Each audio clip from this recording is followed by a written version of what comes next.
Turn it on and rip the knob off.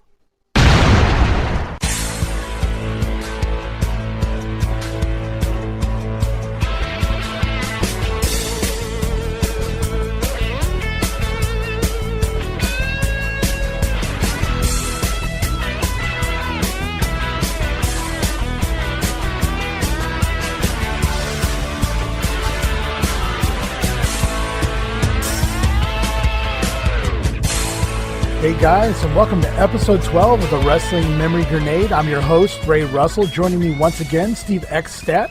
We're just 3 days removed from Clash of the Champions 7, and we've got another 2 weeks of NWA TV for June 17th and June the 23rd, including the debut of a 5th weekly program for the NWA in the Power Hour. Are you ready for this one, Steve?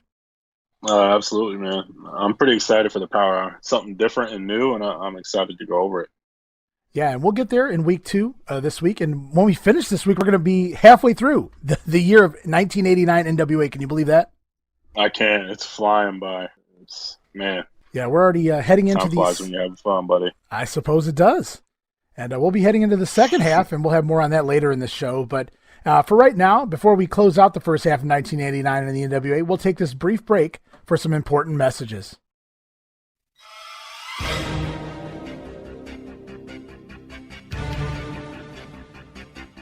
Hey guys, and happy Halloween, or should I say happy belated Halloween here on The Grenade as we drop on Mondays. Ray Russell here from the WrestleCopia Podcast Network, and I'm here on behalf of the Wrestling Memory Grenade to announce our winners. That's right, I said winners, plural, of the special Halloween night free gift giveaway contest.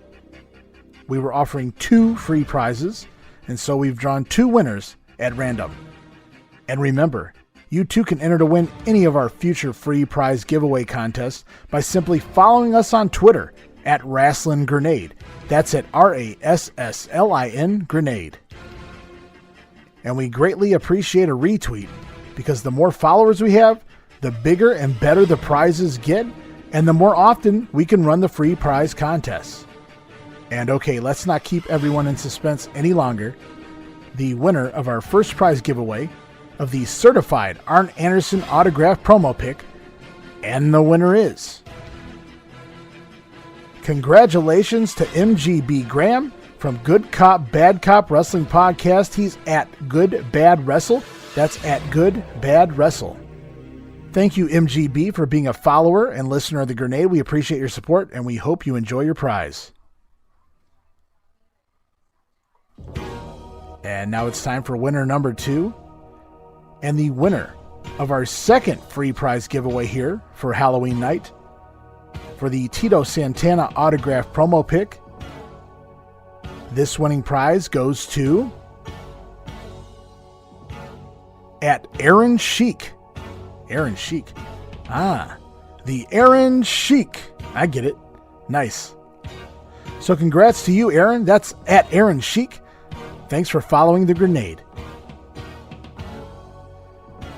A final congratulations to both of our winners, and if you didn't have your name drawn this time around, don't you worry, because The Grenade will continue to offer free prize giveaways for as long as our listening fan base continues to grow.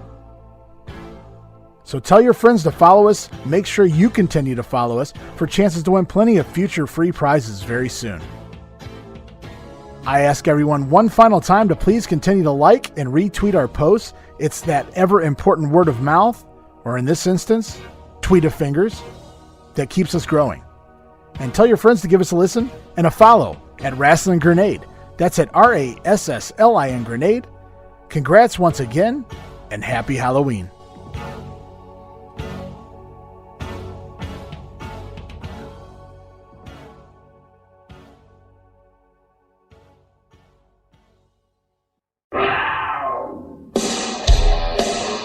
The Wrestling Memory Grenade is proud to announce the launch of WrestleCopia brand and the WrestleCopia Podcast Network, which you can find over at www.wrestlecopia.com. That's WrestleCopia.com, WrestleCopia.com. You've probably heard me mention in passing all the way back to episode 1 of The Grenade, the WrestleCopia brand. You may be asking, what is WrestleCopia? The name derives from the words wrestle, for wrestling, and copia, which is defined as having plenty or an abundance of. It's an abundance of wrestling history over at WrestleCopia.com as the podcast network gets up and running with a variety of podcasts slated to launch over the course of the fall season. Everything from our show The Grenade to Monday Warfare, The Battles Within, an in-depth look and weekly breakdown of the entire Raw vs. Nitro War. The WrestleCopia News Network is a special feature podcast. We've done a couple pieces already in the Bullet Bob Armstrong special and more recently, What a Rush, a tribute to Road Warrior Animal piece. You can expect more late-breaking news, timely discussions, and tributes to the fallen legends on future episodes of WCNN. We've also got other podcasts being prepped for their debuts this holiday season, including a territory-based show we like to call The Money and the Miles. There's an old saying in the world of professional wrestling that nothing in this business is real except the money made and the miles traveled. In this podcast, we discuss the territory era, with shows focusing on everything from show reviews to yearly breakdowns to episodes focusing on some of the rare, lesser-known territories and outlaw promotions of yesteryear that remains an enigma. Stop on over to WrestleCopia.com for all the latest shows and follow us on Twitter at WrestleCopia. That's on Twitter at WrestleCopia for all the latest news and information on the podcast network.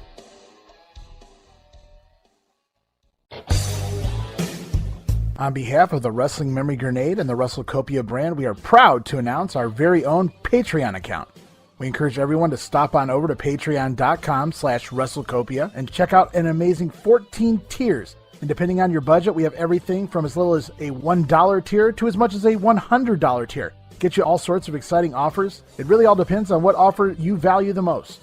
You can do anything from join Steve and I right here as co-hosts for an episode of The Grenade, all the way down to unedited versions of the show, early access to upcoming episodes, beat everyone else to the punch, see what we're saying before everyone else gets to hear it, plus my insanely detailed show notes, which I value ever so dearly. You can even pick the flick. And what that means is, if you subscribe to one of our You Pick the Flick tiers, you'll tell us, me and Steve, what show it is you want us to review. It can be a watch-along on the WWE Network, YouTube, Daily Motion. It can even be a live review of a rare show from my personal archive vault of videos at home. No promotion, no territory, no era is off limits. You can request anything from your favorite WrestleMania to an episode of 1982 World Class to the 60-minute classic between Jack Briscoe and Dory Funk Jr. from 1970's All Japan. Hell, if you want to put us through the misery, we'll even pull a Mystery Science Theater over here and watch Hell Comes to Frogtown starring Roddy Piper. You tell us what you want us to review, and we'll do our own little watch-along and do our best to entertain you guys and give you guys insight in the process. And it doesn't end there. There's a $5 tier, a Power Patron tier. All you have to do is subscribe $5 to our Patreon account, where you, as the Patreon, get exclusive access to the Power Hour podcast that we release anywhere from 2 to 4 times per month, with the potential for bonus episodes being added at any given time. It's unfiltered, uncensored, unedited. We say whatever we think, whatever we feel on just about any topic. We'll answer your questions, review recent pay-per-views. There's even a little segment we like to call Things Meltzer Said, where we pick apart and debate things Meltzer said. All of that, plus other random questions, opinions, and stories are shared here on the exclusive Power Hour podcast. Or, for only $2 more, you can subscribe to the $7 tier, the All Access tier, where for $2 more, not only do you gain access to the Power Hour podcast and everything on every lower tier, but you'll also have complete access to our entire full library of random show reviews and watch-alongs we've done and continue to do as a side project. We review everything from the Flair Steamboat 2 out of 3 fall match from Class 6, all the way down to the Halloween 1985 edition of Saturday Night's Main Event. It's a proverbial hodgepodge of randomness, as you never know what we'll review next. And it's exclusive to the All Access tier or any of the higher tiers over at patreon.com/WrestleCopia. Check it out now.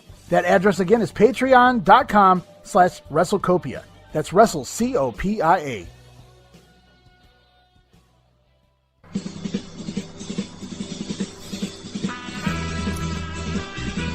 It may not be the showdown at the OK Corral, but it was the WWF versus WCW, Raw versus Nitro, the Monday Night War, the Ratings War, the NWO, the Attitude Era.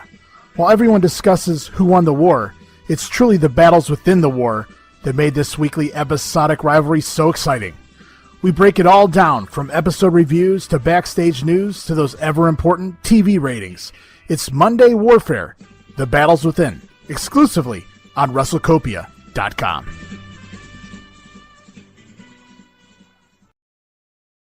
All right, and we're back, Steve. And since this is timely and relevant, before we get going with the NWA here, I just wanted to quickly address the passing of Johnny Meadows, real name John Condrone. a longtime enhancement talent, primarily in the Southern Territories. I'm mentioning this here specifically because we've had the pleasure of watching and taking notes on a few of Meadows' matches here in 1989 NWA, primarily on the syndicated shows. He had been trained by Rick Connors, who you may remember as the guy who was afraid to take bumps from guys like Eddie Gilbert's Hot Shot and things like that. But Meadows has been around a bit, and he's worked some shows here in 1989 along with Rick Connors. Meadows got his start in the business around 1979. He worked the original Southeastern Territory up in Knoxville against the likes of the Mongolian Stomper, Kevin Sullivan, John Studd, a rookie Barry Windham, just to name a few. The latest records I have for Meadows, at least in a higher profile type territory anyway, go all the way up to 1995 for Smoky Mountain Wrestling, so he apparently went back home to Knoxville before retiring.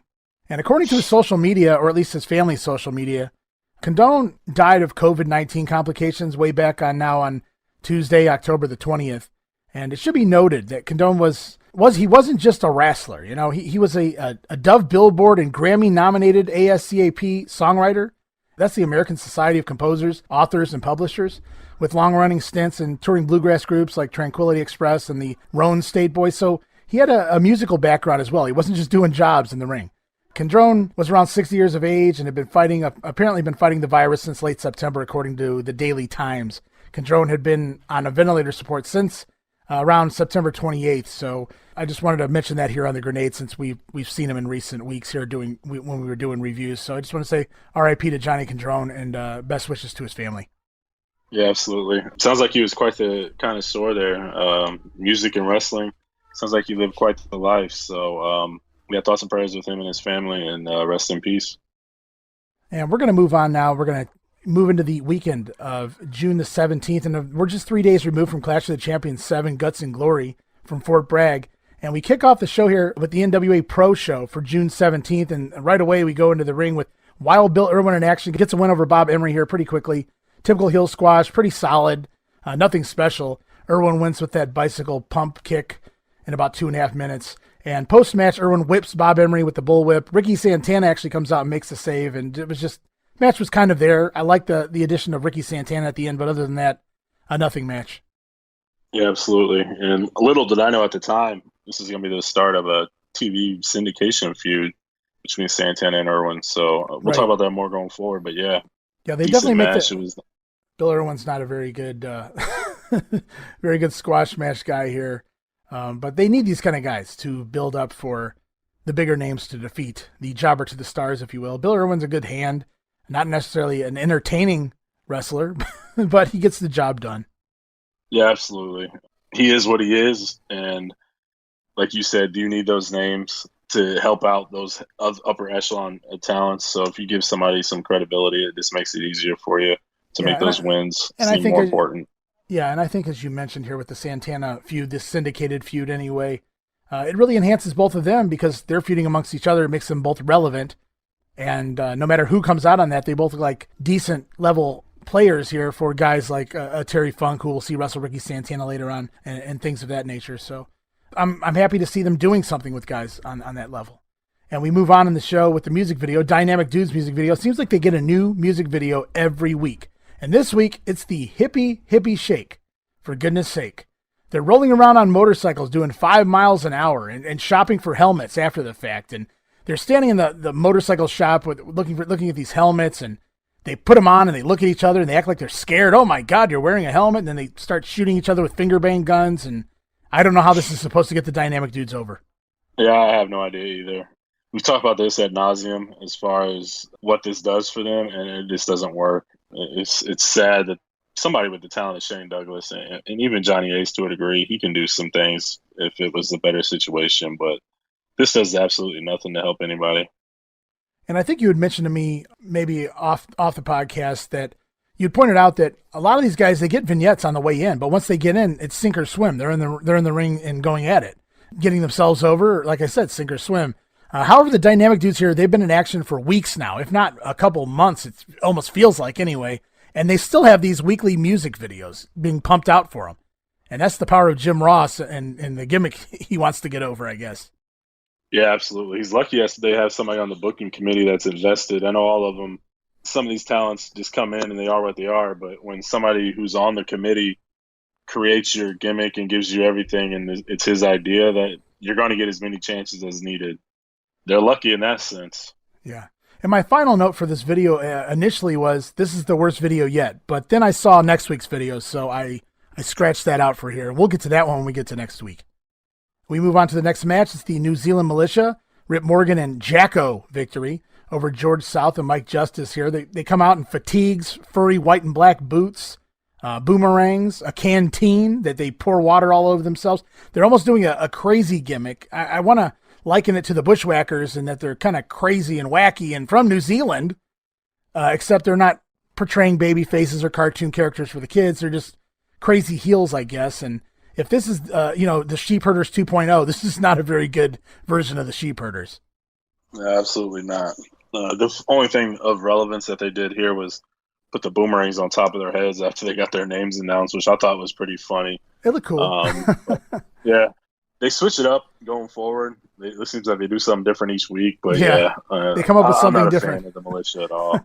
They come up with a different way to pose with their boomerangs every week when they're announced, so I'll give them that much anyway.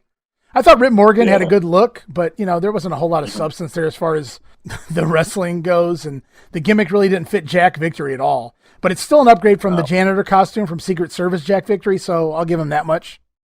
Yeah, that's not saying much either there. But yeah, the Militia get the win here with a double gourd buster. Good looking double gourd buster too. Victory pins George South. Match goes just over 3 minutes. I thought it was decent enough. And like I said, and this goes back to the Bill Irwin match, it's important to have guys like Irwin and the Militia. They're not selling the tickets, but they're credible enough to get the bigger stars more of a fight for things like TV and Clash of the Champions and things like that anyway. So these guys are important even if you don't really realize it, if you're the casual fan. We move on with a pre-tape promo from Michael Hayes, and this was so quick, I wrote, what's the point? It felt like a 10-second promo from Michael Hayes here. I really don't know what he was selling or what the deal here was, but I guess it was just a way to get your favorite guy on the show. I guess. He basically said it was no surprise who their partner was, and that it's no surprise that they're back on top again. So very basic run-of-the-mill promo here by Michael Hayes that lasted like 10 seconds. Yeah, and we get a few quick squash matches here. Dick Murdoch over Lee Scott with the brainbuster, delayed brainbuster in about 1:45 seconds.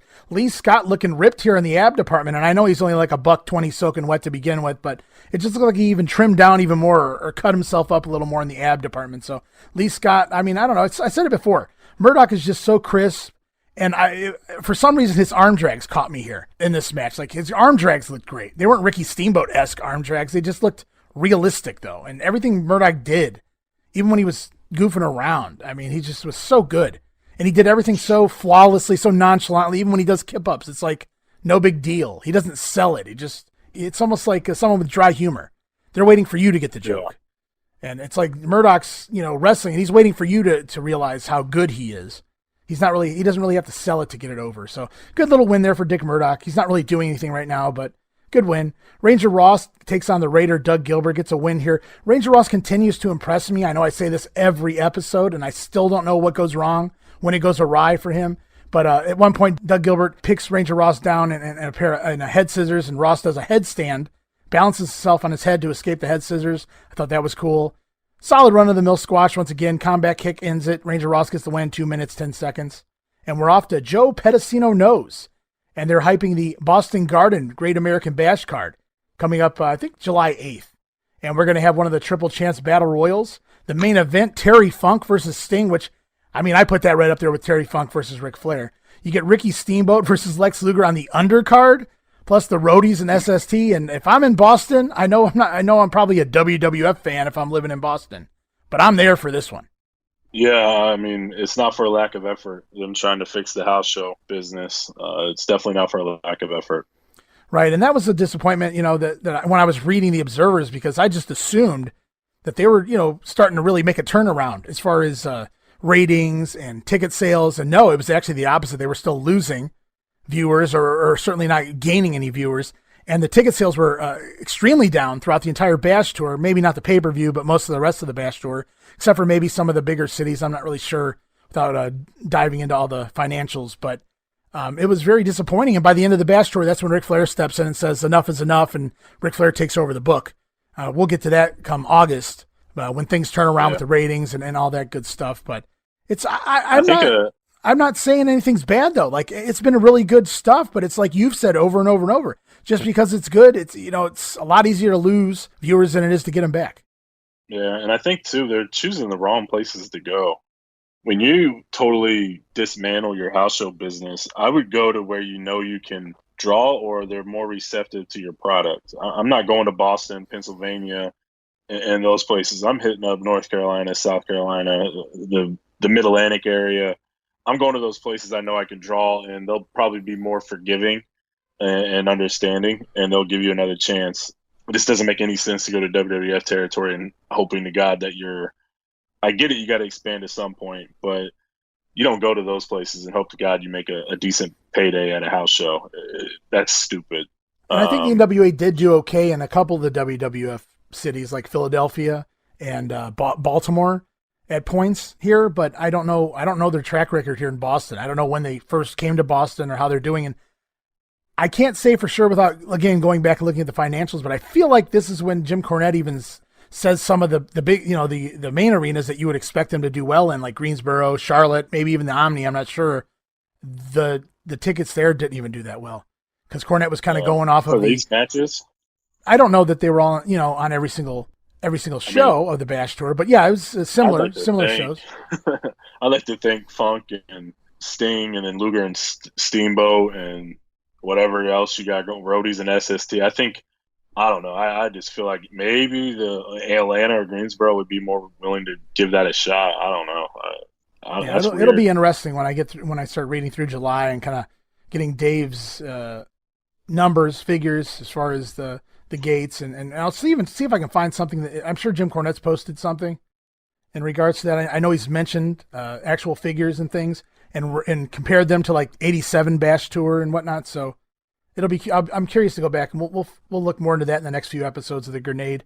We move on with this show though, and it's the Dynamic Dudes taking on Snake Brown and Keith Steinborn. Normally Snake Brown's from out of town, but here he's announced from Atlanta, Georgia, and that kind of bummed me out. It kind of killed the mystique of Snake Brown. And we've got Teddy Long ringside here, and I'm not sure who he's scouting. Take your pick. The Dynamic Dudes, Snake Brown, Keith Steinborn. I'm not sure there's a winner in the bunch.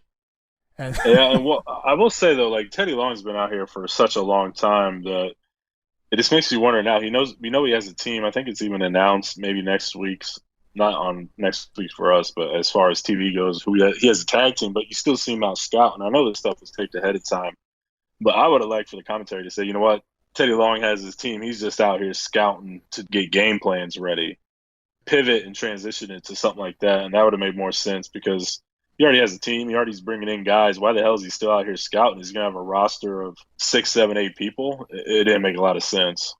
I think a lot of this stuff, especially the syndicated stuff, is just recorded enough in advance that, this just plays. And I'm curious when the whole thing ends. It has to end soon, I would think. Once the Skyscrapers show up here in a few weeks, I can't really see Teddy Long continuing to scout other tag teams. But I did notice one other thing in this match. The dudes, they're not hated yet. They get some cheers in the crowds, no boos whatsoever. So they're still kind of over. These music videos haven't completely killed them yet. No, definitely not. And I'll tell you another thing that kills them is their atrocious double team moves. And I've talked to you about this off the podcast before. The height differential between Johnny Ace and Shane Douglas, it's pretty noticeable just when they're standing next to each other, but it's even worse when they're in the ring taking on guys. These guys, like, for instance, the dudes try to do a double hip toss. You've got one guy 6 inches taller than his partner, and you got a jobber running at you, and he's trying to lock arms with both of you, but one side of his body's 6 inches higher than the other one. It can throw the dynamic of the move off. It can get somebody injured. It can certainly make the move look sloppy, to say the very least. And I think the height differential is really what costs them here in a lot of their double teaming. Yeah, I think so too. If you had Shane Douglas and maybe like the incoming Brian Pillman together as the dudes, I think it would have worked a whole lot better. I don't know if I'd want to put Pillman in a situation like that, but just the dynamic and what they were kind of going for with this tag team, I think would have went a whole lot better than having somebody 6'6" out there with Shane Douglas. Doesn't seem like a lot, but it's pretty damn noticeable when they're trying to tag up and do tag team moves. And the wipeout incident here with the illegal Johnny Ace pinning Keith Steinborn. Not that it matters. The dudes get the win in about 2 minutes. And we get a quick promo from Captain Mike Rotunda. He's going to be taking on Scott Steiner here on the program in the main event. And basically, Rotunda's been in a feud on and off with brother Rick Steiner since going back last year when Rick left the varsity club. So what did you think? They've started initiating these promos earlier in the show to help build towards the main event of the syndicated main events. I like it. It just makes the match more important at the end, and it also gives you reason to stick around. Like, oh, Scott Steiner and Mike Rotunda is going to be in a match. Like, I'm going to see that, and I get 2 name opponents on syndication. I'm sticking around. So, yeah, I like the change. I like what they're doing with syndication right now. They're definitely putting in the effort to try and get better. Next match, we have Ricky Santana in there with Trent Knight and continuity police time. Didn't we just see Trent Knight take a flaming fireball to the face from Eddie Gilbert 3 days ago at the Clash? Well, he's not burned here, and obviously this was taped before the Clash. That's part of the reason, but they don't really acknowledge it or sell it or mention it or say, Jim Ross would do this sometimes. This match was taped before such and such. They don't really do that here. Trent Knight's just out there taking on Ricky Santana. Santana looks solid, nothing to report. Flying forearm ends it. Santana gets the win. 3 minutes, 15 seconds. And then, if you remember back at the beginning of the show, Santana came out to help Bill Irwin's opponent. So Bill Irwin's back out here after Santana's match, and he attacks Ricky Santana for interfering earlier. And he chokes out Ricky Santana with the whip and just pulls him back in the ring, and he lays in the lashes, whips him, and gets the start of a fun little TV feud. Maybe guys that you wouldn't even notice otherwise. It's something. I like it. I do too. Absolutely. Lance Russell recaps Missy Hyatt getting misted. If you remember back a few weeks ago on syndicated TV, Missy Hyatt took the mist to the face for the Great Muta, and you guys can form your own jokes there. It's too bad we saw her at the Clash only 3 days ago, rappelling down a wall and sliding down, a rope and looking amazing in that hot red leatherish looking dress, smiling her ass off as she accompanied, I think it was the Steiners to the ring. So it makes this whole null and void to me. It's 3 days after we just saw Missy looking gorgeous, and you're trying to get sympathy on her from getting misted a few weeks back. It's almost like it makes Eddie Gilbert's whole feud with Muta null and void with the whole fireball revenge when Missy's already back looking great. And, a fireball would put an end to you. I mean, it would burn your flesh for quite a while. And apparently Miss doesn't do that, or at least not here in 89 NWA. So I just felt like this was poor timing to have Missy involved in any way, shape, or form as part of the Clash. Just keep her off TV. It's as simple as that. Yep. If she's off TV, then you can sell the Muta mist and make it more important than it was. But you're right, man. She's been on TV and exposed and fine. So why are you showing highlights? Nobody cares. It didn't do anything to her, so they missed the boat there. Yeah, and it didn't even change her demeanor. If she came out with a patch over one of her eyes or even just came out with a straight face, like she's unhappy, she's concerned, she's just coming out looking and smiling and as beautiful as ever. And it's almost like WWE booking now where they're supermen and superwomen. They get thrown off. They don't transfer over from week to week. You can go get dumped wherever, thrown off the top of Titan Tower, and appear on Raw. Yeah, and then the next week nothing happened. So that doesn't work for me. I'd rather see somebody all bandaged up, sell an eye injury, things like that. At least Rey Mysterio wears a patch over one of his eyes on his mask, so good for him. And here we go. It's the debut of SID Vicious as he takes on Dwayne Bruce here. The future Sergeant Buddy Lee Parker almost wasn't the future Sergeant Buddy Lee Parker. Came very close. Sid's debut here, I noticed he was announced as being from Las Vegas, Nevada. That kind of threw me off. I'd never heard that one before. But they mentioned that he's teaming with Dan Spivey. They also mentioned here that he's being managed by Gary Hart, though you don't see Gary. The announcers claim that Gary's so confident he doesn't need to be out here for Sid's match. So I'm not sure if Gary's just not at this taping or what the deal is. But Sid comes out and he wrecks poor Dwayne Bruce, kills him with a power bomb, and instead of making the cover, drops a leg drop, which I thought was overkill. It's almost took away from the power bomb. The leg drop wasn't necessary. Sid picks up the win here in just over a minute, but it wasn't the match. It wasn't the power bomb that was the biggest move on this matchup. It was what happened after the match that I found, I don't want to say amusing, but it was pretty amusing. It was devastating. He picked him up for like a gorilla press, and then he just drops him. He's supposed to drop him to the floor, but that doesn't happen. He drops him on top of near the rope, and his perception of where the apron ends and the floor is going to be is off. And poor Dwayne Bruce, he hits the top rope going down, he hits the apron, and then he hits the floor. And he could have killed him, if if he wasn't careful. It was just devastating looking. Oh my God. His perception from the apron to the floor wasn't just off. His perception of the ring, where the ring ends, is off. I mean, the ropes are right in front of you. All you have to do is throw the guy a couple feet to drop him on the ground, and he doesn't even drop him on the apron. He drops him on the rope. I mean, I don't understand how you can't. He goes to throw poor Dwayne Bruce. I can't say he really throws him. He drops him. Dwayne Bruce bounces off the top rope, his whole body. He does basically a 360 twirl, and his body smashes the apron, and then it just kind of rolls off like a sack of potatoes to the floor, and it's so violent and so disturbing. I typically try to wait and post videos or images the week before the grenade comes out to kind of hype up the next grenade. But I actually posted this one when I was taking my notes, maybe 2 weeks before the grenade comes out, and I posted it like the same day or the next day after I grabbed the video. I just couldn't resist getting it up on Twitter at Wrestling Grenade. And it got like 100 likes the very first night. Sid just murdered poor Dwayne Bruce here, and you guys should go check it out on Twitter. It's disturbing, but sadly, I will admit it's amusing. Yeah, and I don't even know if it's perception or whatever it is. It's just he doesn't give a shit. There you go. We said that in stereo. I know what it is. I was trying to be polite. Yeah, he just doesn't care, especially here. He's making a statement. First taping probably. He's gonna make a statement. And go get yourself over, boy. Made. Yeah, absolutely. It's Joe Pedicino knows more of the top 10. This top 10 hasn't changed in 2 or 3 weeks. Same 10 guys, and more on the Grand Slam giveaway. You too can win tickets to the Great American Bash or the library of THE videos and a VCR. Not a bad deal here back in the 80s. VCRs were not cheap back then. And it's back to the ring for the main event. It's Scott Steiner taking on Mike Rotunda. Scotty's still coming down to hot stuff. He's accompanied by no one here. No Gilbert, no Missy, no Rick. It's just Scotty one-on-one with Mike Rotunda. Rotunda tosses Scott to the floor early. Kevin Sullivan comes down, takes a cheap shot on Scott. Rotunda takes over with a foreign object. I didn't really care for that. Rotunda's just always been such a technical wrestler, even as a heel. I wasn't big on seeing him use a foreign object here. I don't know why. I'm down with him hooking the tights, using the ropes. These are things that a crafted wrestler would know to do because he knows his surroundings. Yeah. Rotunda using a foreign object, it just didn't work for me. It felt out of character, even as a heel, Mike Rotunda. I agree with you 100% there. So we got Kevin Sullivan down at ringside. So Rick Steiner wanders down to even the odds, make sure to take care of his brother here. Rotunda winds up missing a charge in the corner. Scott makes the big comeback. Sullivan, though, trips Scott Steiner up. So Rick goes chasing Kevin Sullivan around on the floor. Sullivan hops up onto the apron. Rotunda winds up colliding into Kevin Sullivan. Scott Steiner with the O'Connor roll.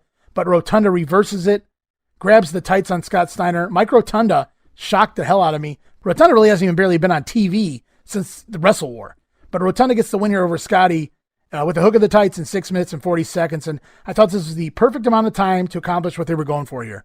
Yeah, the timing was fine, but man, thank God Scott Steiner had his brother, and they kind of team up here relatively quick because, man, his debut to this company has been nothing less but terrible.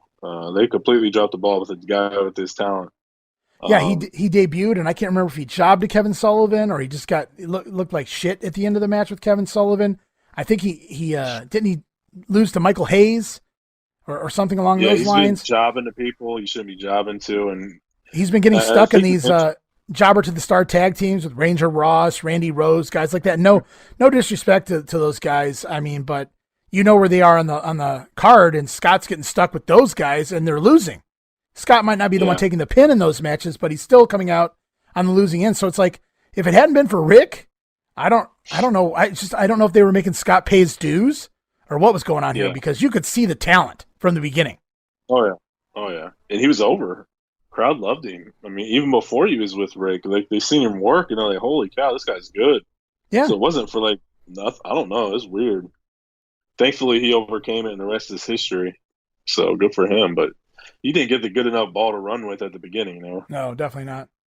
It took him a couple months to get a real push once Rick came back from the biceps injury. And we move over to the NWA Worldwide show for June 17th. And the one that's been out there for years, the one that I originally had that I got from a friend online, it was incomplete. It was missing 3 matches from the actual TV program. So it kind of bothered me. So I went because I kind of remember having a bunch of specifically summer NWA TV programs that I had recorded from years and years ago.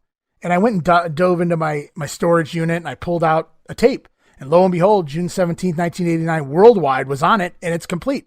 I have the complete edition here of NWA Worldwide. So this is the full show. It's never been seen before, to my knowledge, or at least not since June 17th, 1989. So when we get to the 3 matches that we're missing, I'll let everyone know. But we do kick off the show. Jim Ross hosts the show by himself. I think Jim Ross is on way too many programs at this point, and he does a singular voiceover commentary for the program. What do you think of Jim Ross taking over all these shows? I don't like it. I mean, you have Lance Russell, Bob Caudle. I don't want to spoil anything, but Gordon Solie's even back with the Power Hour. So, I mean, you have quite the stable of announcers, even Paul Lee for like main event. I know he's already on there, but I think he could have picked up another show too. I don't know what the deal is here or why Jim Ross got 4 out of the 5 shows, and a couple of them are by himself. Because like I said, we can talk about this when we get to the Power Hour, but he does commentary by himself, and Jim Cornette just helps him host like the in-between stuff. So right. He's doing a lot of solo work by himself. Yeah, and I don't care how good you are, unless you're maybe Lance Russell. I don't want to see you on 4 shows a week. And absolutely, it's just I love overkill. Gorilla and Bobby, but if they were on 4 out of 5, like if they was on everything, pay-per-views, Saturday Night Main Event, it's just Wrestling Challenge, Prime Time, like their act would get stale real quick. And I don't care how good Jim Ross is. Right. He commentates the same shit the same way all the time, so that gets old. I want to hear different people discuss it. We kick off the show with Ricky Steamboat in a quick squash match over Mark Smith. Steamboat doesn't even bother to do the crossbody here. Pins Mark Smith with a flying chop off the top rope in 2 minutes, 15 seconds. During the match, Jim Ross mentions that Luger and Steamboat have a conflict over who the number 1 contender is for Flair, and that's obvious coming out of Clash of the Champions. So we'll get more into that with some epic Lex Luger promos here before we get done with today's episode. And it's more of the Dynamic Dudes video, the Hippie Hippie Shake this week. And just wait till next week, though. I'm telling you, you have seen nothing yet. It's your fault that we have this now. Pretty good, pretty damn near good quality, like almost perfect quality. Yeah. And full. Thanks to you, buddy. No blurriness. Yeah, and this is the video too, and I got to mention this now that you brought that up. This is the video where I almost thought I had a DVD in or an old LP record on or something like that, because I thought the video was skipping at one point, because there's a point in the video where they have Johnny Ace remove his shorts, the tearaway shorts to show off his Speedo. They have Johnny Ace do the same motion 6, 7, 8 times in a row. And I'm like, is my video skipping? And I remember this is a VHS tape. It can't skip. And no, it's a part of the video where they just repeatedly, I mean like more than a half dozen times in a row, show Johnny Ace rip off his shorts and expose his Speedo trunks. And still this video doesn't win shittiest video for the Dynamic Dudes. So think about that before we get to next week. This is I think we need to have like an award show at the end of the year and just that sounds good. Just give out the random ideas, like the shittiest vignette, things like that. And I don't really appreciate that. Then again, what do I know? I suck Shane's dick. I don't think Shane would go for that, but we'll move on. Don't fuck with the ranch fries. And we will move on with Ricky Santana. And yes, he's back from out of town. It's Snake Brown from out of town here. And Brown was extra animated this week, and that says a lot for Snake Brown. But this is a basic squash. Snake gets in some token heel offense. Ricky gets the win again with the flying forearm. They're calling it the flying burrito because this isn't the WWF, it's the NWA. And it's a flying burrito because Manny Fernandez had the flying burrito. But whatever, Ricky Santana, the win here, 3 minutes, 45 seconds. Bill Irwin's back out here, so they're moving the feud over from just not just one syndicated show, but also Worldwide now has the Irwin and Ricky Santana feud going on. And Irwin attacks once again with the bullwhip, whips Ricky Santana. I don't know why I wrote it down, but I wrote down the number of times. He whipped him 4 times, so for anybody who's counting. Pretty cool for the underneath guys. Keeps them relevant here in syndication, having them on more than one show. Yeah, absolutely. It just gives them something to do. And again, it elevates them to where the higher up guys, when they get in a match with them, the win's going to mean even more. So I like this stuff. This is the stuff that's good. Those little small syndicated feuds are awesome usually. Usually. Which takes me to the New Zealand Militia taking on Trent Knight and Randy Rose. And this Jack Victory Randy Rose pairing, it just never ends. They seem to fight each other every week in some way, shape, or form, whether they're feuding or not. And Paulie dangerously on commentary for this one. He probably wants to forget that he managed Rose or victory by this point, but it's come to this. Randy Rose is in that complete job guy role now, and I'm not saying they're not protecting him by him not doing the job in the matches, but he's down to just teaming with complete job guys like a Trent Knight, who once again is not selling the burn. I'm sure this Worldwide was also taped prior to the Clash show, which makes me wonder, did they know that they were going to fireball Trent? I don't really know. I'm not going to try to figure out what the hell the NWA was doing, especially with syndication, but double gourd buster here wins the match on Trent Knight. Rip pins Knight in 6 minutes, 10 seconds. Kind of a lengthy squash match. Wrong team to give that to. And Randy Rose walks away from his first match in forever, concussion free.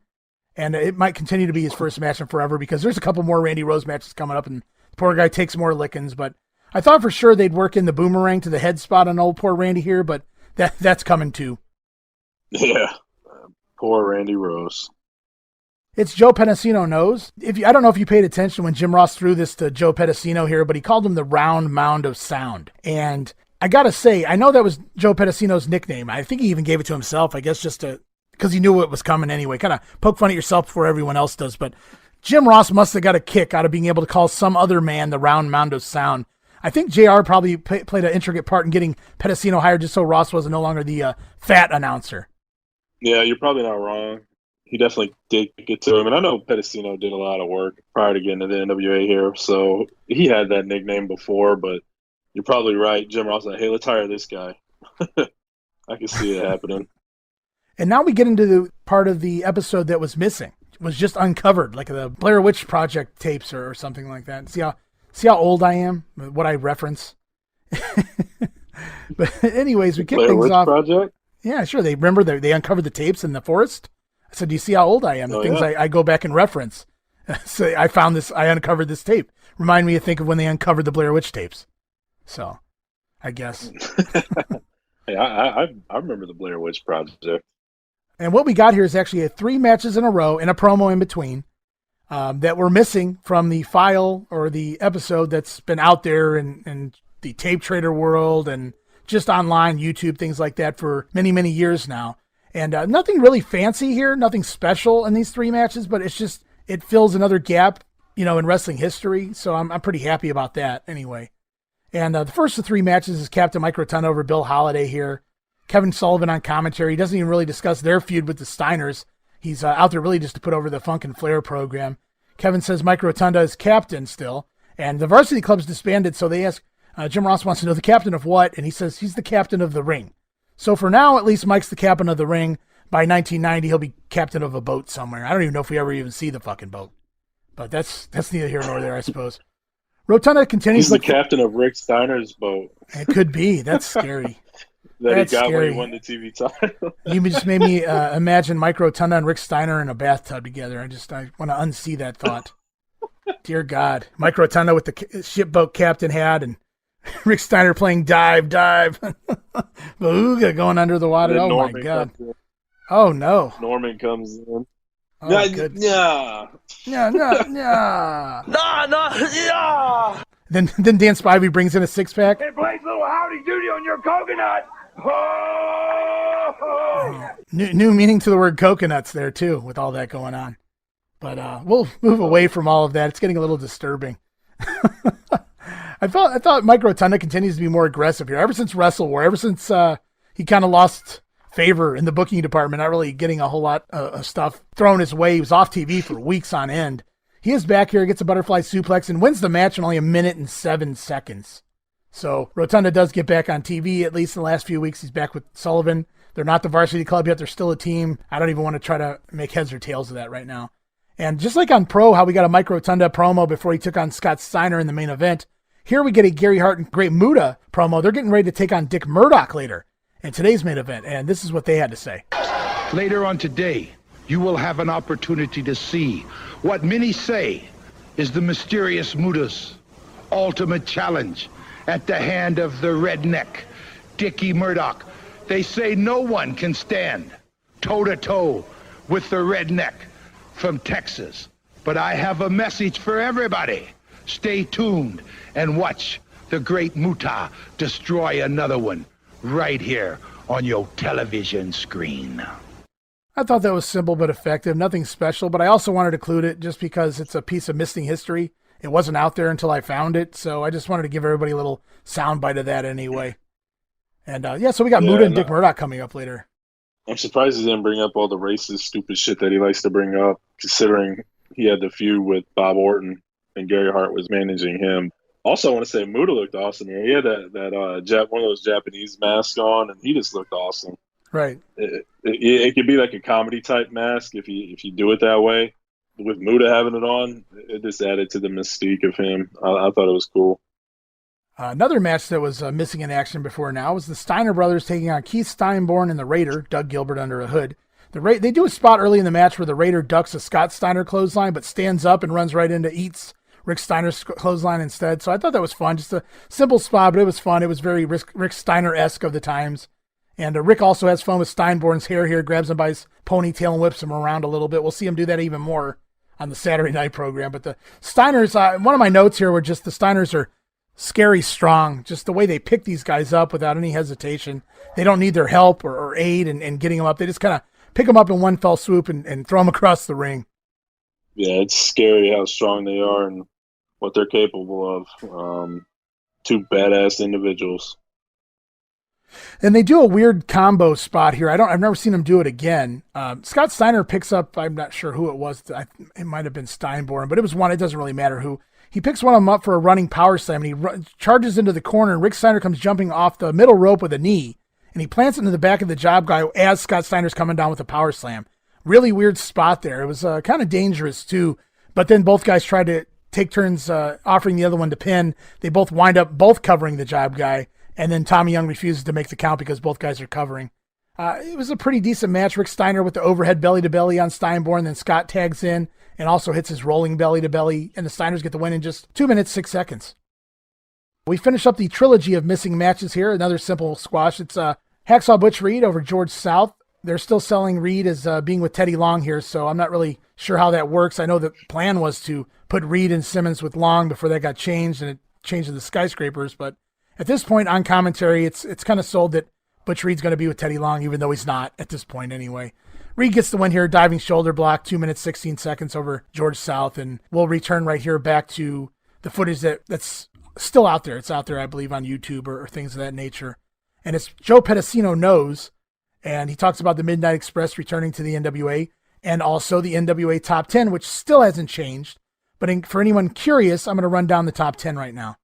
Number 10 is Terry Funk, who finally broke into the top 10. Dr. Death Steve Williams at 9. Terry Gordy at 8. 7 is Dan Spivey, who has yet to even appear on TV since Wrestle War, yet somehow went from out of the top 10 all the way up to number 7. Not really sure how that works. Michael Hayes has fallen down to number 6. He could fall down to number 60 for all I care.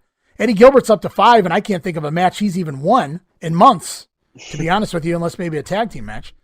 Muta's number 4. Number 3 is TV champion Singh. Number 2, U.S. champion Lex Luger. And number 1, of course, Ricky Steamboat, with Ric Flair still being the world champion at this point. A lot of the top 10 makes sense. Some of it doesn't, but I will say this. The entire lineup of talent here in this top 10 is night and day from, maybe a month or two ago with some of the guys we had in there. So certainly a lot bigger names getting added to the top 10 now. Yeah, they're actually starting to use it and utilize it in like promos and things like that, to where the importance is finally starting to rear its head. And I think we'll pick up on more of that as far as that goes when we get to the Luger Steamboat feud more in detail next week. Yeah, definitely. They're doing a lot better with it compared to what they were doing initially. Can't really fault them for anything they're doing with that now. And it's main event time, and the odd pairing, or the odd opponents across the ring from each other, the Great Muta and Dick Murdoch. And I thought going in, this could really be a contrast of styles, but once again, I underestimated Dick Murdoch, and you should never underestimate Dick Murdoch. But Jim Ross points out that all of Murdoch's tours of Japan, he was putting over how Dick is familiar with this Great Muta style, and I said, well, that's funny. I don't remember seeing Baba doing any spinning roundhouse kicks or Inoki busting out any moonsaults, but apparently that's the Japanese style. Well, apparently everyone in Japan does what Muta does, which is simply not true. But Dick Murdoch with another kip up in this match. We saw him do that a few weeks ago. Throws a drop kick too. Sends Muta to the floor. Just so good, Dick Murdoch. I've already said that earlier in a squash match, but just so good. And it's back and forth. Gary Hart tries to trip up Murdoch again. They did this way back at Clash 6 in the Murdoch-Bob Orton match where Hart had tripped up Murdoch and Orton landed on top. and Orton had stole that pin. They try to do the same spot here, and this may not be what they were going for, but this is how I saw it. I created my own psychology for this. I thought it made sense. Once again, Hart tries to trip up Dick Murdoch as he has Muta up in the air for a brain buster or a suplex or something along those lines. And Murdoch senses it this time, so he kind of drops Muta, but Luda winds up landing on his feet. And Murdoch pulls Gary Hart up onto the apron. Tommy Young winds up going over with Gary Hart, and that's when Muta sprays Murdoch completely covered in green mist here. And Murdoch goes down, but you have to be blind not to see the green mist because it is all over Dick Murdoch. Oh, yeah, and it's like pouring down his chest because it got wet and sweat and mixing in with it, and it's all over the place. It's, yeah, you got to be blind to miss that. Yeah, I'd say there's like a 2-foot radius of green mist on Dick Murdoch from his forehead to just below his chest. And they sell it like the referee doesn't see it, but hasn't the referee seen Great Muta miss like 10 jobbers at this point, right in the face? I mean, he does it right in front of the referee. He's never been disqualified for it. So I'm not sure what the big deal is here that the referee didn't see it. Now Tommy Young has to look like an idiot and ignore the fact that there's green mist everywhere. But Murdoch goes down, obviously, sells the blindness from the mist. Muta does some stomps and then just pins Murdoch randomly after 7 minutes of the match. And if Tommy Young couldn't see all the green shit on Dickie here, then he should be fired along with Teddy Long. There's no way you can't see it, and that's insulting the intelligence pretty significantly. It's one of those things like, come on. If you have a casual person in the room with you, like, oh, that shit's so fake. You can tell. They know he's blinded. Like, but I guess it goes back to if you didn't see it, you can't call it. So, yeah, I suppose maybe Dick just threw up on himself. I mean, maybe one Coors Light too many that day. It's possible. But I just used to drive me nuts whenever the referee would turn around and the ring would be blatantly covered in salt or mist. And the referee just kind of has to ignore exploded pieces of a chair laying everywhere. I don't know. The guitar. Sure. Take your pick. Yeah. Post-match shenanigans, see Scott Steiner come down. He comes in to actually just check on Dick Murdoch, but Gary Hart kind of gets in the way, and Scotty corners Gary Hart from behind. And from behind comes the Great Muta, who attacks Scott Steiner and digs his fingers into Scotty's eyes. And they're selling it like it's some sort of nerve hold that he's using on Scott Steiner and taking him down. Meanwhile, Dick Murdoch's wandered out of the ring. He's still half blind. Picks up a chair, though, brings it back in the ring to run Muta off. And Murdoch's swinging this chair so wildly, I swear to you, he just misses clocking Scott Steiner in the head on 2 occasions with it. I mean, he would have split him open good had he caught him with it. But Scott tries to stop Dick. Murdoch has no idea who has a hold of him, so Murdoch takes Scott down to the ground, and they kind of have a little tussle as Scott's trying to alert Dick Murdoch as to what's going on here, and that's pretty much the end of the segment. And it sets up, I think, next week's main event. Yeah, I think so, too. I think it's Scott and Muta. Yeah, you're right. Another thing that was cool here was Murdoch had that chair, and he hit the post with it, and he did a really good job of selling that he was blind. He did better than Missy did. But yeah, very entertaining. Even though like he got blinded, it was still really entertaining to see how he handled it. Yeah, and I'm digging the slow build of Muta here. He's been here this long now, and we're just now seeing him get into that Dick Murdoch echelon of tier, if you will. The next wave of talent, so to speak. He's on the level of Murdoch now. He's in that mid-card level. He's working his way up slowly. And pretty soon he's going to be thrown right into the main or semi-main with Sting, as you know. But right now I'm loving that slow build because we get to watch Muta start from the ground and just take each and every person in the company out, which has been so cool up until now. Yeah, I agree. And it's just sometimes you want to rush people and it can cause them to not reach their potential. But when you give a slow build and just build that anticipation, build it, increase the level of competition slowly, like that's always, to me, the better option. I mean, it's not like you don't have time. I mean, he ain't going anywhere, so you might as well slow build him and get it to where that anticipation and the peak to those big feuds is at an all-time high and then capitalize on it. Yeah, I think it just makes Muta look like he's not a big guy, but I think it makes Muta look like a monster as well. Like just who's going to stop this chainsaw, this buzzsaw? Yeah, absolutely. And we head into the nighttime program. It's the final 705 episode of World Championship Wrestling. Next week, we're going to go back to 605. We've been at 705, I guess, since the beginning of the year. This is for June 17th. This was taped on June 15th, the day after the Clash, so everything's up to date. Everything makes sense here. It was taped in Augusta, though, rather than at center stage.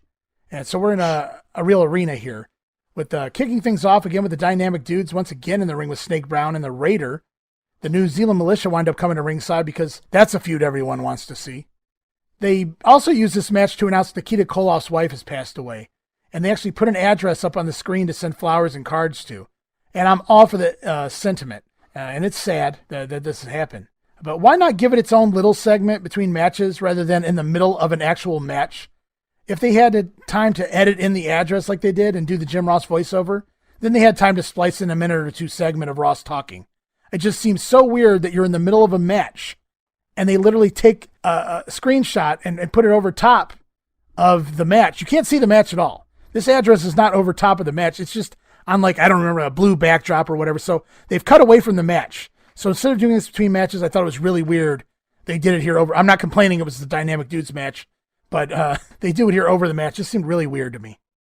I agree with the sentiment, and I'm glad they did say something to her, but it just seemed like it was so, like, a low priority. I would have spliced it in on top of this Dynamic Dudes match, say we did something and move on. Like, it didn't feel genuine or authentic, and that's sad.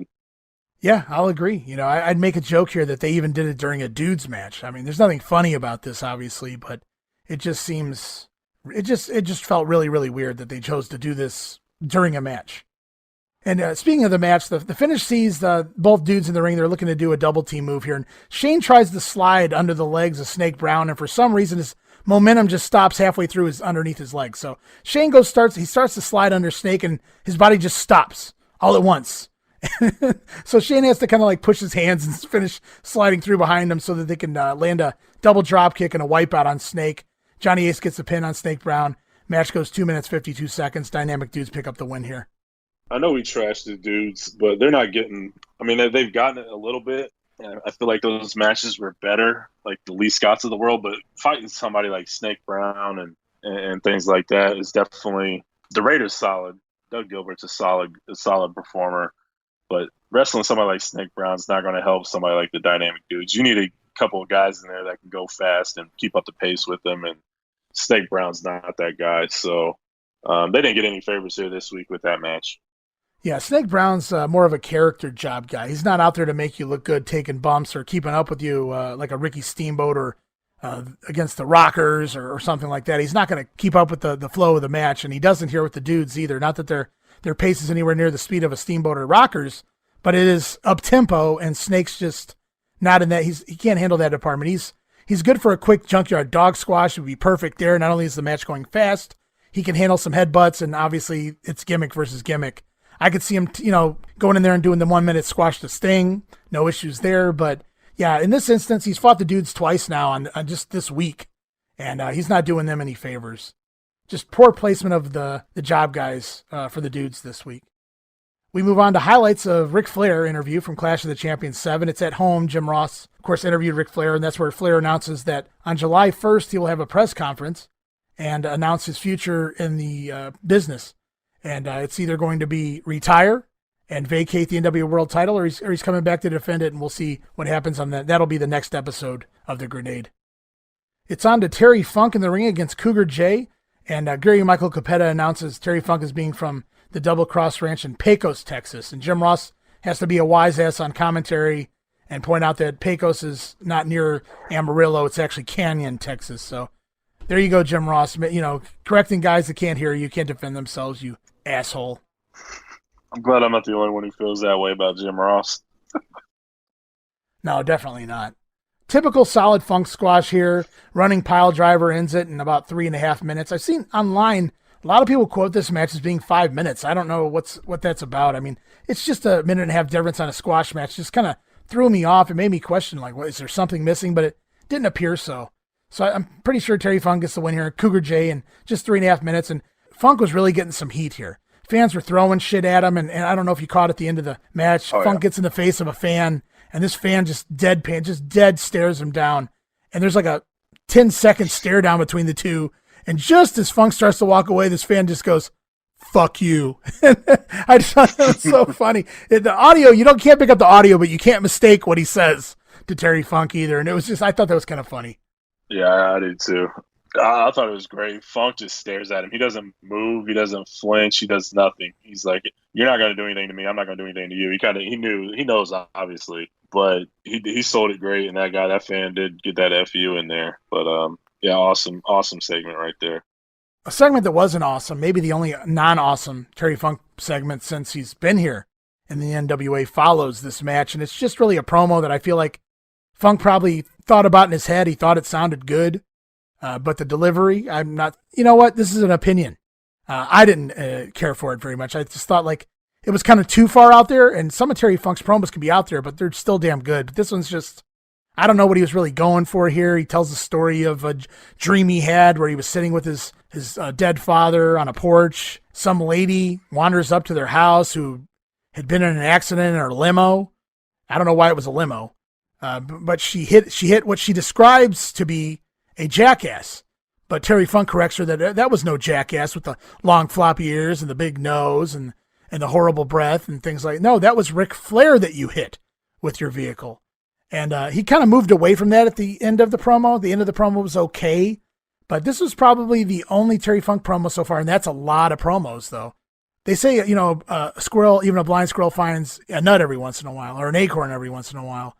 This is the exact opposite. Every once in a while, even the best promo guys maybe don't cut the best promo, and that was the case here for me with this promo and Terry Funk.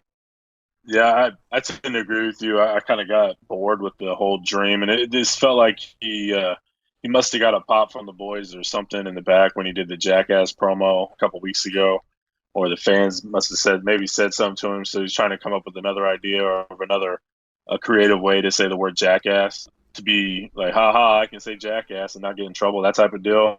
And I know it's something Funk does. He's done it most of his career. I think he even did it late in WCW when he came back in like 99, 2000 or whatever. I remember hearing that. Yeah, it didn't go over nearly as well as the first one. Now, if he'd cut all the dream shit out and just went to the end where he called him a gutless individual and that Flair needs to stick his neck out one more time just so Terry Funk can get him one more time, if he would have just stuck to that, it would have been a lot better. But the dream part just kind of lost me. I didn't like it. Yeah, and we move away from that interview, and we'll go back to the ring.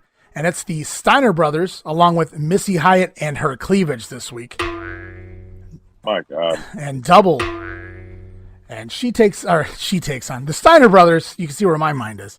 The Steiners take on Fred Avery and Keith Steinborn here. And Robin Green is back, and that's that nerdy fan Robin Green, woman, the future woman. She's ringside for this match, and she gets Rick Steiner's Letterman jacket once again this week. Jim Ross actually mentions her by name here. Not sure how he got her full information, her full name, first and last name. A little bit creepy for me.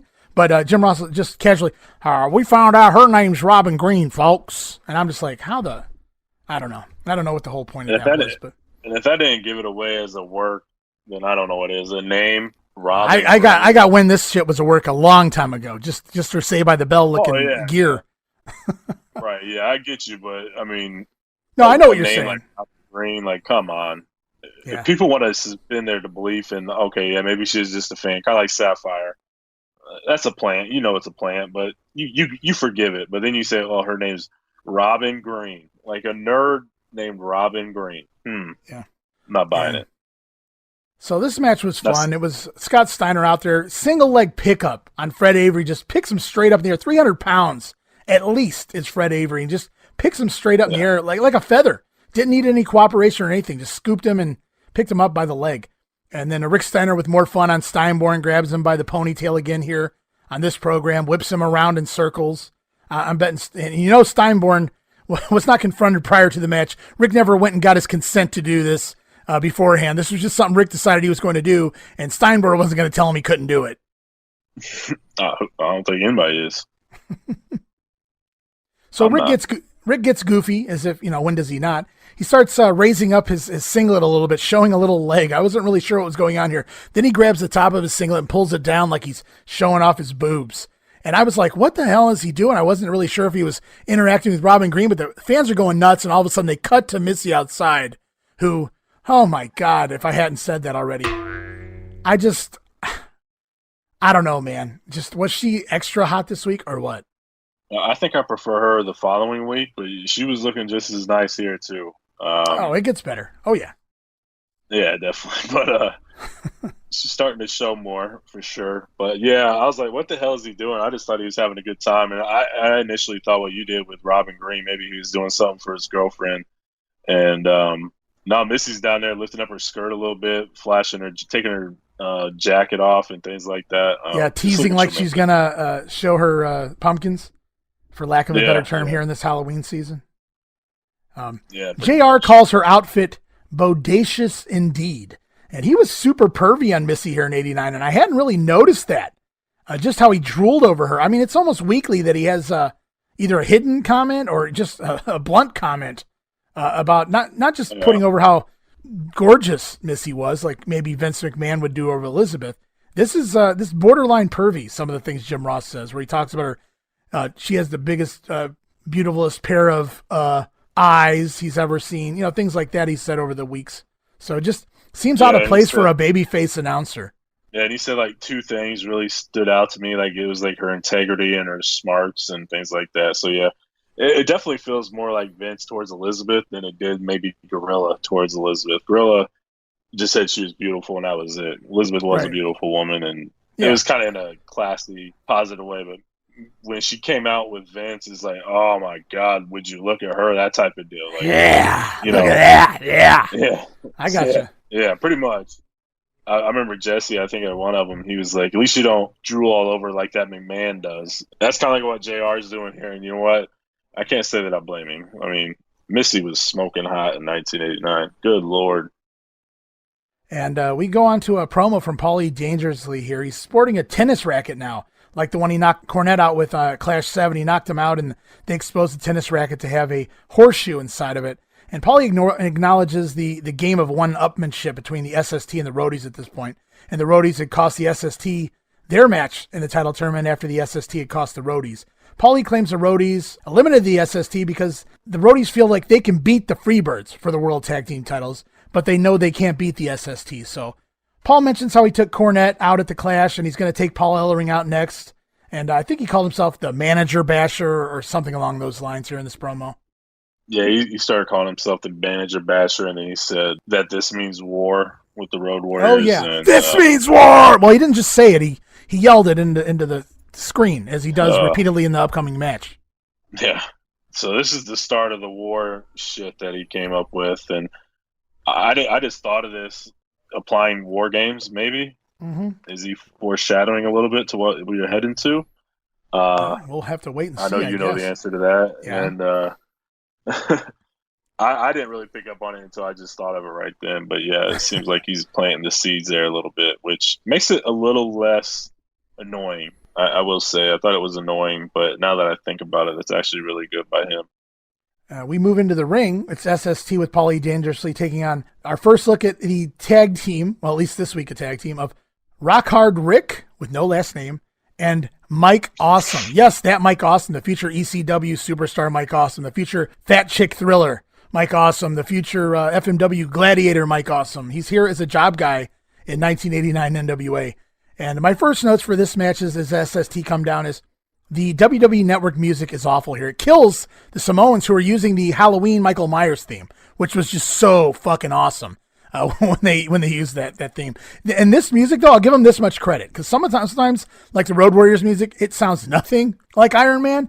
At least this music, it didn't sound like the Halloween theme, but it sounded like that secondary Halloween theme, kind of like where things are you're just observing rooms, and you hear that little slow piano music. It almost kind of sounded like that, so I give them a little bit of credit, but still, I know they can't use the Halloween theme, but it just killed it here for me. Yeah, it was really close. I mean, like you said, it's secondary. It's nothing like how terrible like the Rude music is on the network. Oh, God, no. So and they've changed that again. They've changed that again on the newest prime times they've released. It's even worse than the other one. It's Lord. It's not good.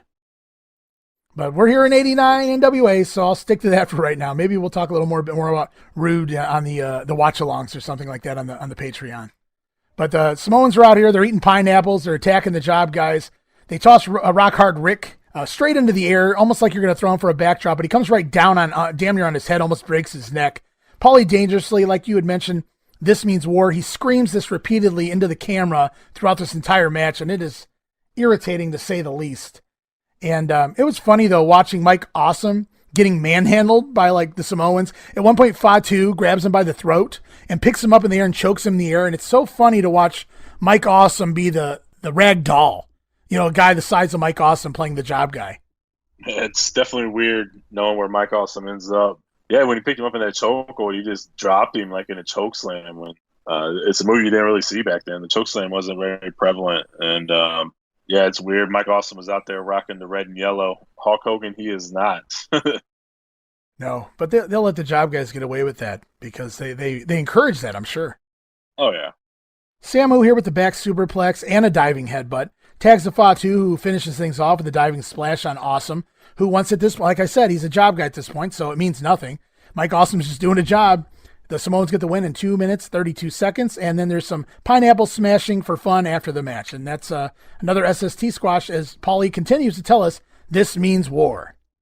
It's on to the fabulous Freebirds. That's Michael Hayes and Jimmy Garvin, along with Terry Gordy in their corner, taking on Randy Rose, who's now stuck with Mark Smith. If that's not a job name, I don't know what is. And poor Randy Rose, stuck with guys that are named Mark Smith at this point. Randy does okay to get things going, but he tags in the job guy, and that was the beginning of the end, obviously. I don't really have to tell you that. Terry Gordy actually lays Randy Rose out on the floor so he doesn't have to get back involved, and I guess the concussions continue for poor Randy Rose as he gets wiped out by Gordy on the concrete there. Meanwhile, Hayes teases the DDT on Smith before he tags to Garvin. Garvin comes in. He teases like he's going to go for his old brainbuster finisher, but he remembers, no, that's not my move anymore. He has to learn the DDT. Garvin lays in the DDT on Mark Smith. Freebirds get the win in 2 minutes and 11 seconds. I'd call this bad, but they'd had to have done something for it to be bad, and they did almost nothing here. This was a nothing match. Yeah, it wasn't. It was just there. Really nothing special. And I'm down with Jimmy Garvin enhancing the Freebirds, or at least aiding and helping the cause, so we don't have to watch Michael Hayes in singles action. I can't get into this badass Jimmy Garvin role. I'm just not buying it. And I'm cool with him in the Birds. Just, I don't like this badass Jimmy Garvin. Let Terry Gordy do the badass character, and you guys kind of play the chicken shit heels. And I don't mean like overly scaredy cat bitches, but that was Jimmy Garvin's gimmick back in World Class. He was the chicken shit heel, the pretty boy type gimmick, and now he's trying to play, badass Jimmy Garvin. It's just not working for me. I don't care how many vitamins he takes, brother. Yeah, that's no lie. He's pretty jacked right now. Best he's ever looked, I think. He's definitely put on some weight since he disappeared after the Bash Tour last year, that's for sure. We get highlights of Eddie Gilbert trying to throw a fireball at the Great Muta from the Clash, as we've already talked about. He winds up flame-throwing Trent Knight instead. So that's just setting up the Eddie Gilbert and Great Muta matches on the Great American Bash Tour. I think at some point here, and it's in my notes further down the line here in this week, these couple weeks of TV, but we learned that on the Bash Tour, it's going to be Eddie Gilbert versus the Great Muta on most of the shows, and there's going to be a coin toss that decides the stipulation of the match. If Muta wins the matches, it'll be a Dragon Shy kendo stick match. If Eddie Gilbert wins the coin toss, it'll be a coal miner's glove match. So that's basically where we're going with these two. Yeah, and I wonder, do you know the breakdown of how many times they did each one? I'm curious to know that. No, I'd have to go back in and look up the results to really know that. I would imagine since they've really been selling the hell out of this Dragon Shy match, and they'll continue to do so here with an angle coming up between the two, I'm imagining that was either on every stop of the tour, because the heels always won coin tosses. Just look at every War Games that ever existed. However, at the same time, I don't know if they made a stop in Memphis. Maybe Eddie Gilbert got the win, and maybe he got the coal miner's glove match there because they were in, not necessarily his hometown, but his home territory at one point. So who knows? That's a very good question. I'd like to go back and look it up myself. I'm going to be going back here once we get into July and looking into all the Bash Tour results. I'm really curious to see some of the gates and also some of the matches that might have changed from city to city. Yeah, absolutely. That'd be a cool thing to maybe throw together, Patreon type deal. We can talk about that later. Yeah. We get a promo coming up here next. It's the Great Muta and Gary Hart, and this is where Gary Hart talks about, and they mentioned this in passing maybe a week or two ago, that the Great Muta's father was scarred. They don't call him Kabuki anymore. We're not naming him by name. It's kind of like WCW 95. We're not saying Andre anymore. Now that we've planted the seeds, you guys can just keep figuring that out yourself. But they're saying that Kabuki basically used to wear the face paint because he had been burned terribly bad in a fire, and that's why Muta fears the fire. So he fears Eddie Gilbert's fireball at this point. So that's the story, and I grabbed the soundbite. I'd like to listen to that real quick. Eddie Gilbert, you have got yourself more trouble than you could ever dream about. In Fort Bragg, North Carolina, guts and glory, the Clash of Champions, you came like the gaijin you are from behind and tried to burn the Great Muta. You know, and I know, that if there's anything that terrorizes the Great Muta, is the fire in the face. Because that's how his father was scarred for life. And now you try to scar the Great Muta. Well, let me tell you something, Eddie Gilbert.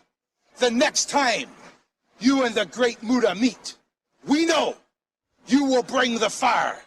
But I want you to think about what it will be like when the Great Muta puts the deadly green spray in your eyes. Steve, you came like the gaijin you are. What did you think of this little quick promo here? And Gary Hart's setting up the Eddie Gilbert and Great Muta feud for the Bash.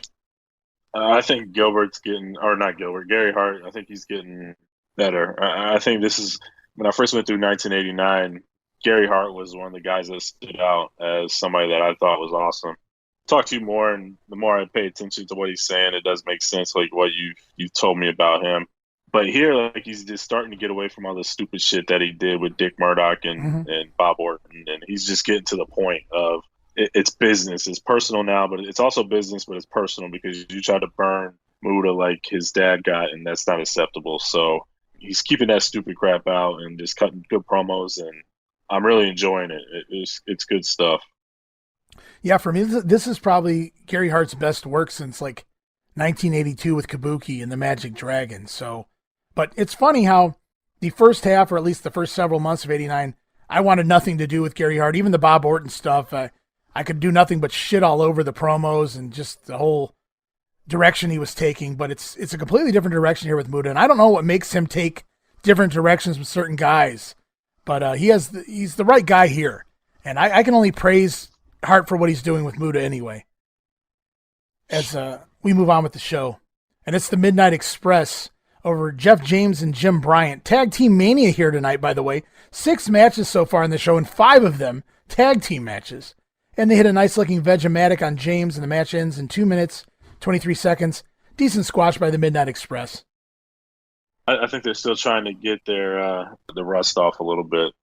I don't count anything that happened at Clash 7 just because of the weather, the heat in the building. So I'm not going to count that as anything for anybody. They all suck for the most part as far as in-ring. Like, they did their best, but you can only do so much when it's probably 200 degrees in there.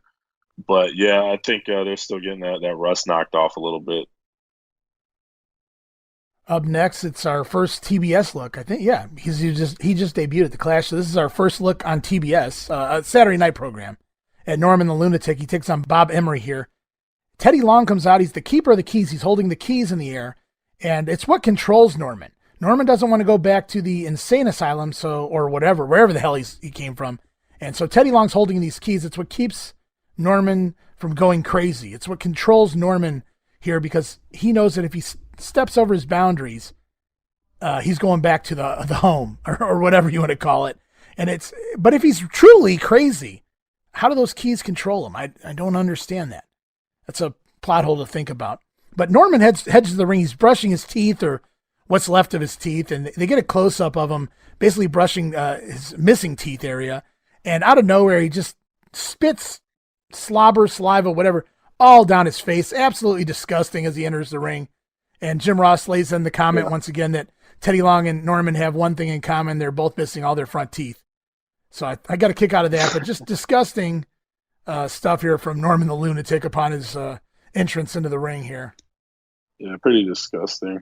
I thought it was funny. Like, he was brushing his teeth, kind of hiding his mouth, like keeping it closed while he's brushing. And then he takes the toothbrush out and kind of does a smile or whatever the hell he was doing to show that he had no teeth. Then it was disgusting. Spits through his missing teeth. Just disgusting. Yeah, that spit wad was disgusting for sure.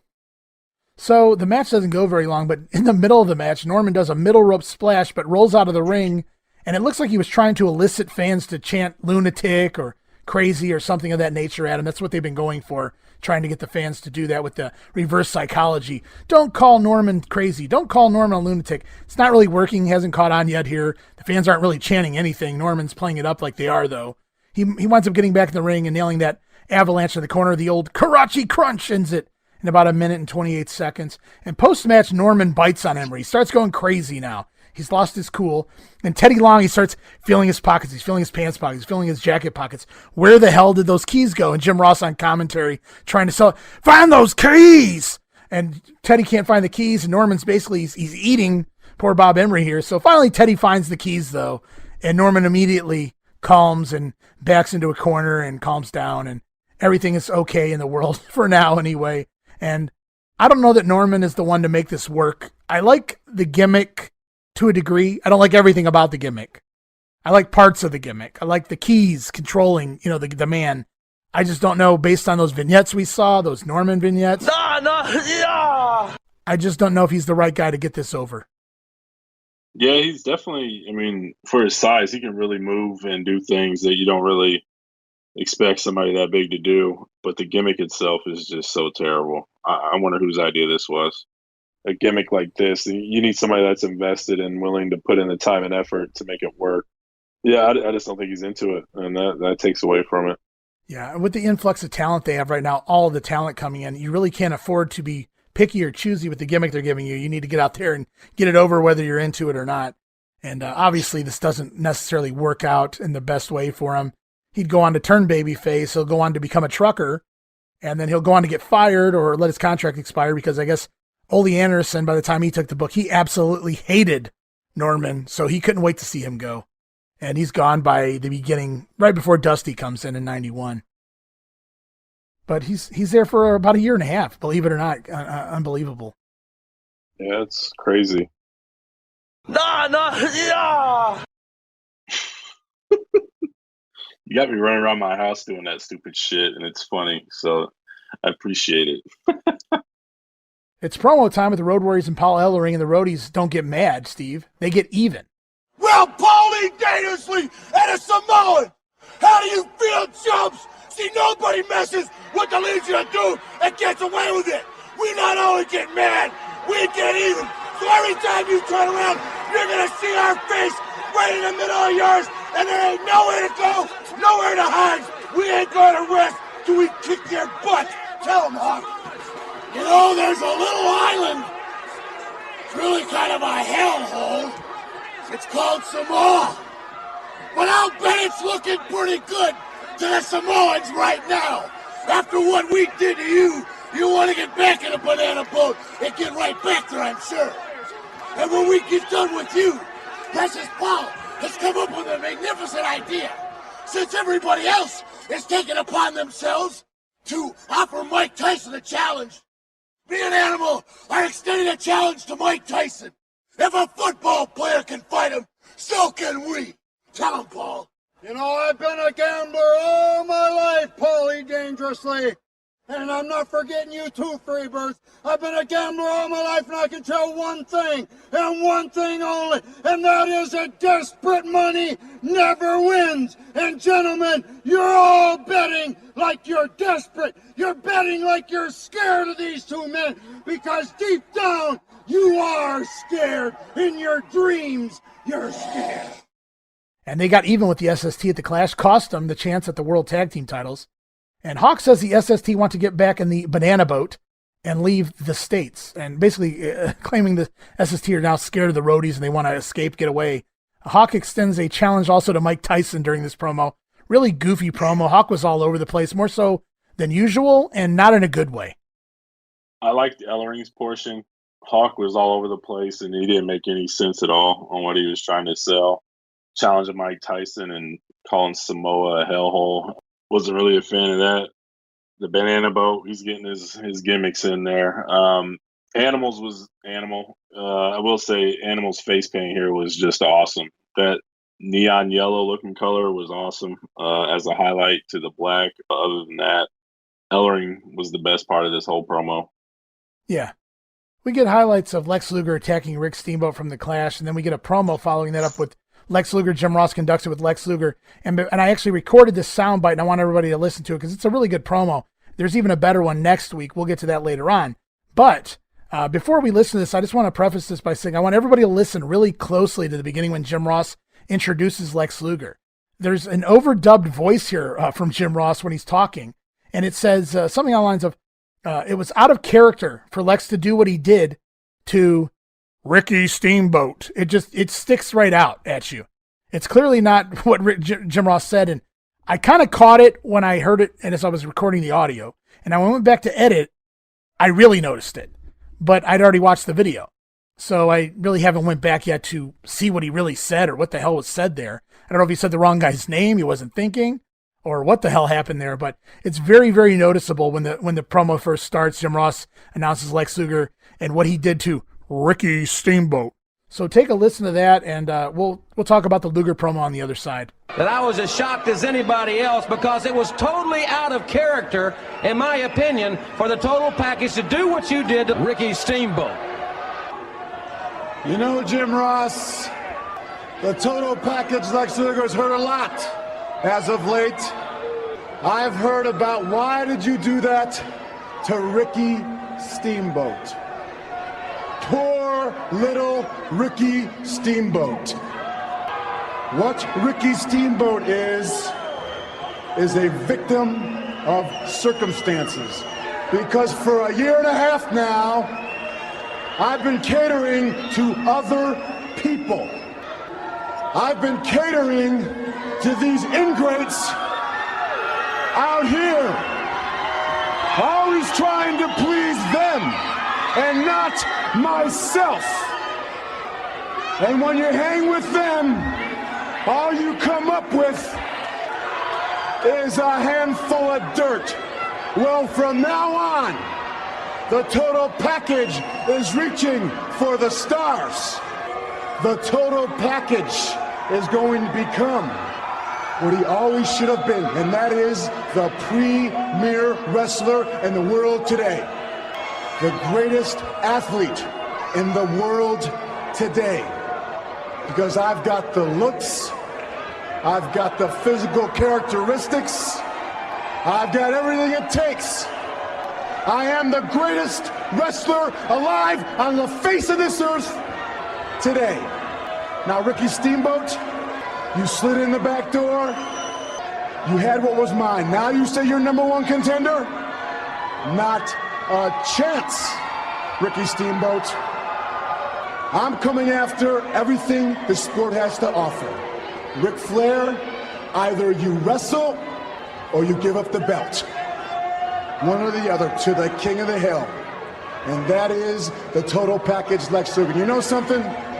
It truly is better to give Jim Ross than to receive, because I gave Ricky Steamboat that clothesline and felt my arms sink into his Adam's apple. That felt good.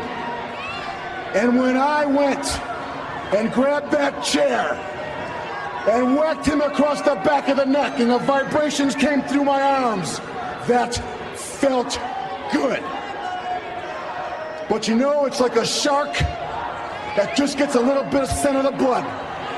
Because Ricky Steamboat, I am going to know that is just a small sample of what's waiting for you. Because I'm telling you what's going to happen.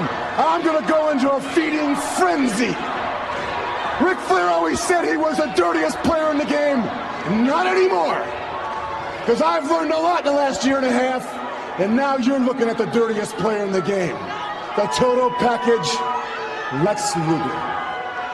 Full-on heel here now, Lex Luger, after turning on Ricky Steamboat at the Clash, and he's done pleasing the fans. He says Ricky Steamboat slid in the back door, came in, won the world title over Flair, just after Luger had lost his last chance against Flair at Starrcade. Luger's coming after everything now. He wants the world title. He has the U.S. title. He wants the world title.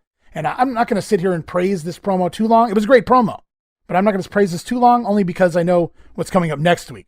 But I do want to get your take on this promo. Yeah, I thought he did really well. I know his heel turn gets trashed a lot from Clash 7, but if you watch syndication, watch TV, and you watch pretty much everything from the NWA at this point, and you get the stuff that he was doing prior to the Clash and then what he did after the Clash. You get the full effect. Yeah. To get the full range of the heel turn and things like that, Right. It's actually very well done, and I think Luger, he probably walked in the door, and when he got told he was turning heel again, he probably jumped for joy and was like, finally. He's opening up something that we never really seen from Lex Luger at this point. Because, I mean, he was a heel before. He's kind of riding the coattails of the Horsemen, and he was never really on his own. And then when he did get on his own, he was a good guy and things like that. So he never really had a chance to do this at the level that he's at right now. And he's doing very, very good right now. Really good promo here by Luger. Yeah, and I think my favorite part really was probably unintentionally the best part for me was when he said it's better to give and receive. It felt great when I gave Ricky Steamboat the clothesline to the throat. It was funny. It wasn't meant to be funny, but I really loved it. Like I envisioned that, and it just made me laugh. It's really good stuff by Lex Luger there. As the show continues, Ranger Ross with the win over Lee Scott here. Ranger actually at one point picks Lee Scott up in a press slam. Probably the only guy that Ranger Ross can press over his head with ease is Lee Scott, and good back and forth pinning combos between the two. They even do the bridge up into the backslide spot that Ric Flair loves to do, and it was really funny seeing a job guy involved in that spot. But poor Lee at one point misses a charge and basically does a suicide dive through the ropes of the floor onto absolutely nobody. And then it's back inside where he runs into a combat kick from Ranger Ross, who gets the win. 3 minutes, 9 seconds, another decent squash, and I'll say it again. I just don't understand where it all goes awry with Ranger Ross. I don't know. I thought that he's wrestling a little bit more aggressive ever since the Clash, and then he's even opening up his offense and doing more moves. Like you said, the Gorilla Press, I don't know if it was just Lee Scott, but I thought Ranger Ross looked really good here.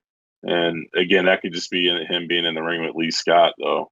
Yeah, I'm curious to where it all went sideways for him. I wonder how he was backstage, because a lot of promoters really enjoy like those military gimmicks. We all know about Corporal Kirchner. When Vince found out that he was actually a corporal, he's like, I'm going to use him. So they do appreciate those guys and use them just because it's an easy way to get over with the crowd. So I'm wondering if he had a bad attitude or what exactly the deal was with Ranger Ross, because he didn't really get the shake that he deserved. We get a Steiner Brothers promo along with Missy Hyatt. And they're talking Rick Steiner versus Kevin Sullivan in a street fight at the Boston Garden. Of course, Sullivan from Boston. I don't really know what Rick was trying to imply here. He says Kevin's not really from Boston. He goes to city and says he's from every city. You can't mistake that Boston accent of Kevin Sullivan, though. I don't care where Kevin claimed to be from time to time, the Conch Republic or Daytona Beach, which is where he wound up living eventually. But definitely a Bostonian through and through is Kevin Sullivan. And Scott teases Rick at this point. He says, Ricky's got a girlfriend, of course, alluding to Robin Green. And Rick says he has a date coming up. And that just makes me think of the actual date vignette that we get later on. I don't know when that's coming, but it's got to be coming soon. And the date vignette where Jim Ross is giving Rick Steiner advice on how to prepare for a date, which I just found hilarious. Scott Steiner teases Rick, but Robin Green will be in the crowd. So we'll see a little bit more of that here in a little bit. But Scott says at one point, people keep asking, is Rick all there? He goes, Rick, are you all there? And Rick just kind of goes, I'm here. More classic Rick Steiner stuff. Just great delivery. Steiner promo, I don't mind it. I know a lot of people trash this, and I think you're one of them that doesn't really care for the whole angle with Robin Green. Rick Steiner and Scott, I think, like you said earlier, they're brothers, so there's chemistry there. Obviously, they've been together their whole life, so I feel like it just works. And it's more of a comedy gimmick with Rick Steiner instead of him being, having the accident and the stupid shit that they were trying to pull after, I think, what was it, Chi-Town Rumble? Yeah, it turned for the better, I think. And Rick's funny. He's great. Tag team action with Kevin Sullivan and Mike Rotunda over Bucky Siegler and Ray Lloyd, the future Glacier Blood Runs Cold. So the Varsity Club still team, but they're not the Varsity Club. Makes total sense. Rotunda with the butterfly suplex on Glacier here. Then the former Varsity Club get the win in 2.5 minutes. And it's off to a Jim Cornette and Midnight Express promo, or at least that's how it begins. Cornette says he's let the Midnight Express down. Paulie cost them the World Tag Team titles. Cornette admits he couldn't have prevented physically Terry Gordy from getting involved in the match, but had Cornette been up and awake, he would have been able to alert his team of Gordy's interference. And so Cornette feels like it was his fault. He cost his Midnights the World Tag Team titles at the Clash. So he tells the Midnights not to worry anymore. Cornette challenges Paulie one-on-one to a match. No Midnights involved. basically that's where we are with the whole Cornette and Paulie feud. They're trying to move it away from the Midnights because the Midnights are working here with the Birds, which also brings in Dr. Death. Cornette points out that nobody trusts the Midnight Express. They were heels for a very long time. Nobody also trusts Dr. Death, Steve Williams, and Doc kind of joins the promo somewhere around this point. And the reason they don't trust Doc is he's been a longtime member now of the Varsity Club. And so nobody trusts anyone on the Cornette team here. So Doc basically has aligned himself with Cornette and the Midnights to feud with all three Freebirds, which makes sense. And my only issue here is Doc sort of just looks past Kevin Sullivan. I'm buying Doc against Gordy. But maybe for the first time in his career and in no fault of his own, I'm not feeling Cornette. His promos make sense, but I guess it's just the situation the Midnight Express are in as faces against the unover Freebirds. We're used to the Midnights as heels and certainly used to quality matches from the Midnights and their opponents, which, as we saw at the Clash, it's going to be a very tough task to get out of Michael Hayes and Jimmy Garvin. Yeah, absolutely. I'm not feeling either Paulie or Jim Cornette right now. Both of these guys, it seems like since they're not working each other, I mean, they are, but their teams aren't. I feel like they don't know what to do. They've been stuck together for quite a long time. It's hard. It seems like it's been tough for them to transition into other feuds and kind of get away from each other. It's something they can't get away from, and it's showing in their promos and things like that. Yeah, I don't know what it is. Something's off right here, and I can't really. It's hard to explain, but I don't get it. It's not like it's terrible. It's just I've heard better and expect better, but. Yeah, and I'm all for Doc against Gordy instead of Doc against Sullivan. But how do you feel about Doc kind of just overlooking Sullivan? I mean, Doc had been part of the Varsity Club, which was Kevin Sullivan's thing. And then Kevin Sullivan's supposedly the guy that paid off Terry Gordy to take Doc out in Japan. So, I mean, even though I'm all about Doc versus Gordy instead of Sullivan being plugged in here, how do you feel about Doc just kind of overlooking Sullivan as if he's not even worth dealing with in this whole scenario? I feel like we need a one-off there or something. I don't understand that at all. I don't like it. I'd rather you got to finish things off. So maybe if they booked it, him saying, I'm going to get through Gordy because he's the one who did the attack on me, and then Sullivan, I'm coming for you because you paid him to do it. I'd be okay with that. But they just kind of, like you said, he just completely ignored it, doesn't care, and is basically just turning the other cheek to the fact that Sullivan's the one who paid him off to do it. So that's like you said in our Halloween Havoc rundown. Swiss cheese booking right there. There's a lot of holes here. Yeah. We move into the next segment. It's Sting taking on Big Al Green. And so here Al Green is without the bounty hunter mask, and he's basically wearing the same exact gear. So that's living proof that the bounty hunter, the current bounty hunter in the NWA, is Al Green. He's not really hiding it very well. Stinger Splash and Scorpion Deathlock ends this match in only 1 minute 47 seconds. Maybe Al needs to go back to wearing the mask. The matches seem to go a little longer when he's the bounty hunter. Terry Funk tries to run in here, but he retreats immediately because Sting's ready for him. So Funk grabs a chair from ringside, tosses it in at Sting. This shit was hot, and it sucks that there was no real payoff between Sting and Terry Funk on a pay-per-view or on a Clash. I know they're working some bash matches, but we don't really get to see a payoff between the two one-on-one after all the hot angles we've seen on recent weeks of TV. So I'm kind of bummed about that, and it continues here. Yeah, I agree. Sting and Funk would have been awesome, especially when I get it. He went against Steamboat, and I get that because they wanted to and have a top 10 match, but Sting's on there too. But I felt like as a stopgap to wait to get to Flair, I think these guys having a 10 to 12 minute match on Saturday night that maybe went to a double DQ or a double count out, I've been okay with that in that situation. But it would have been fun as hell for the 10, 12 minutes that they got on TV, and it sucks we never got it. Yeah, that would have been payoff enough for me, just seeing these guys actually tangle in a ring versus just a few brawls on the floor. Just even if we don't get a finish, like you said, that would have been good enough, because the real feud here, I guess, at the end of the day is Funk and Flair.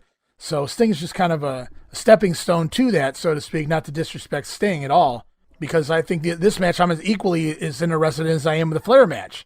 So, and maybe even more so just based on some of the wild brawls we've been seeing between the two. But yeah, I feel like I want more. And I know that we end up seeing them in tag matches and things like that down the road, but hopefully maybe somewhere in there's a hidden gem that I don't know of at this point, and we do wind up seeing Funk and Sting at some point. So I'm not really sure, but we'll see if that happens or not down the line. We move on to a promo by the World Tag Team Champion Fabulous Freebirds, and I'll save you guys from listening to any sound bites. I didn't grab one anyway. But this is all about them just kind of boasting about being the new World Tag Team Champions thanks to Terry Gordy. Gordy addresses Dr. Death. The Birds address their feud with the Midnight Express, and that's pretty much it. It's cut and paste stuff from other Freebird promos. And our main event this week, kind of a rematch from Clash of the Champions, and this time it's, I don't know if it's in air conditioning, but it's probably not 120 degrees in here. It's Terry Gordy taking on Dr. Death, Steve Williams, and these guys started off like beasts at the Clash, but they ran out of wind pretty fast. They were really huffing and puffing from the heat in the building there in Fort Bragg. And so we get a rematch here, and I'm kind of happy about that. Doc rushes the ring. Gordy jumps out to escape, but Doc follows him right outside, and the brawl just starts off right away. And I thought that was great, and I wrote down here in my notes that this is a slobber knocker. This is definitely what Jim Ross would call a slobber knocker. I'm glad they gave these guys this rematch from the Clash. Great bumps by Gordy, as usual. I don't even know why I have to say that. Dr. Death counters a pile driver with a backdrop. Doc charges with a tackle, but Gordy plows him over with the clothesline instead. Just beating the living shit out of each other. Fun stuff. Everything looks so solid between these two. Doc comes back, nails Gordy with the tackle, and it was a great bump by Gordy. Gordy takes a back bump and lets his legs kind of roll back over the top of his head to where he's laying on his back, but his toes are over top of his head, touching the mat as well. And you just couldn't believe somebody like Terry Gordy could lay there stretched out like that, but it was hilarious. And a fun bump by Terry Gordy there. Michael Hayes winds up distracting Nick Patrick. Jimmy Garvin trips up Dr. Death, and as Doc's trying to go for the Oklahoma Stampede, and that leads to Gordy basically turning it into an inside cradle and getting the pin on Dr. Death in 7 minutes. You didn't see Doc do a lot of jobs, 1, 2, 3 jobs. And he does it here on TV, and the Freebirds pick up the win. This brings out Jim Cornette, who cannot mind his own business. Didn't he just tell the Midnight Express he's going to stay out of other people's shit? And here he is out here in Dr. Death's shit, basically trying to get the referee to overturn the decision. He's letting them know that the Birds interfered, and that's when the Birds drag Cornette into the ring, which in turn leads to the Midnight Express coming out to save their manager, something Jim Cornette just promised them would never have to happen again.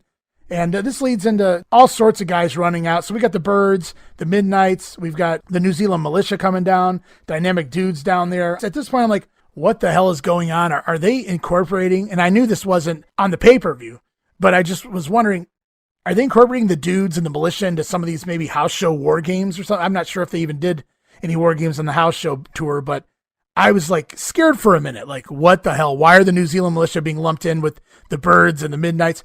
And then I find out as more guys start running down, we see Norman come down, the Steiners, I think Sullivan and Rotunda run down, and Jim Ross starts hyping the upcoming Triple Chance Battle Royals leading to the finals at the Bash. And it all made sense then. We get that wild brawl as the show goes off the air. And it just kind of reminded me of many of the years where Vince would do the same thing for the Royal Rumble, the final Raw going in. Somehow the show would end many, many, many times with, just 20 guys in the ring brawling at the end of the show. Yeah, this was an awesome ending to the show. Some of the names that came out, doesn't matter. They're going to be in the Battle Royal. So it's just it's a cool visual when you have, the Dudes teed off with the Militia. The Steiners were going after Sullivan, and I think Rotunda. Norman was out there beating up everybody. Freebirds and those guys are going at each other. So you had a bunch of little feuds. You're kind of what your whole show's based off of, and they're all in the ring at the same time, just beating the hell out of each other, and that's what you get in a Battle Royal. So it didn't work, obviously, because it didn't draw the house, but as a fan seeing that on TV, I'd be interested in seeing these guys go at it in a Battle Royal. I think it'd be a lot of fun. It was a very entertaining show. Yeah, and the show's not even over yet. They go into commercial break with this brawl going on, and they actually come back out of the commercial break as they're concluding the show, and the brawl is still going on, which was an extra nice added touch. They're not in the ring anymore. They're on the floor brawling, but it just led you to, it's more hype for the Battle Royal, and job well done here as the show goes off the air. And we move on to the next night. It's June 18th, and the NWA main event, hosted now for the final time by Lance Russell and Paulie Dangerously, because we're going to see a switch in that next week, unfortunately, as Lance Russell gets removed. But for this week, Lance Russell's still there, and we don't have footage for this show, but the results are out there, and the timestamps for the results are out there. Makes me wonder if these matches actually exist maybe somewhere. So if anybody has this, please share. We'd love to review it and go over it and just fill another gap in the history of the business here of missing footage. The show goes like this. It's Butch Reed over, and here Butch Reed's actually managed by Teddy Long, believe it or not. And he gets a win over the future Glacier, Ray Lloyd, with the diving shoulder block in 5 minutes and 16 seconds. It's Rotunda and Sullivan over Ranger Ross and Randy Rose in 10 minutes and 50 seconds, with Rotunda getting the pin over Randy Rose with the butterfly suplex after Sullivan hit Rose with a knee in the back. I almost thought I was going to say a knee to the head because that poor Randy Rose. And then in the main event of the main event, it was Bill Irwin wrestling Ricky Santana. They've been having that feud on the syndicated programs. Bill Irwin wrestles Ricky Santana to a basically a 15-minute time limit draw to conclude the show. Don't know that I want to see these two in a 15-minute match, especially one that ends in a draw. I'd like to see a payoff, but I still hope we do wind up seeing another match between these two because I would like to see some kind of a payoff. Even though it is Ricky Santana and Bill Irwin, you still get invested in the feud because it is something you have to watch, and hopefully we do get to see the kind of the payoff and see what they do with it.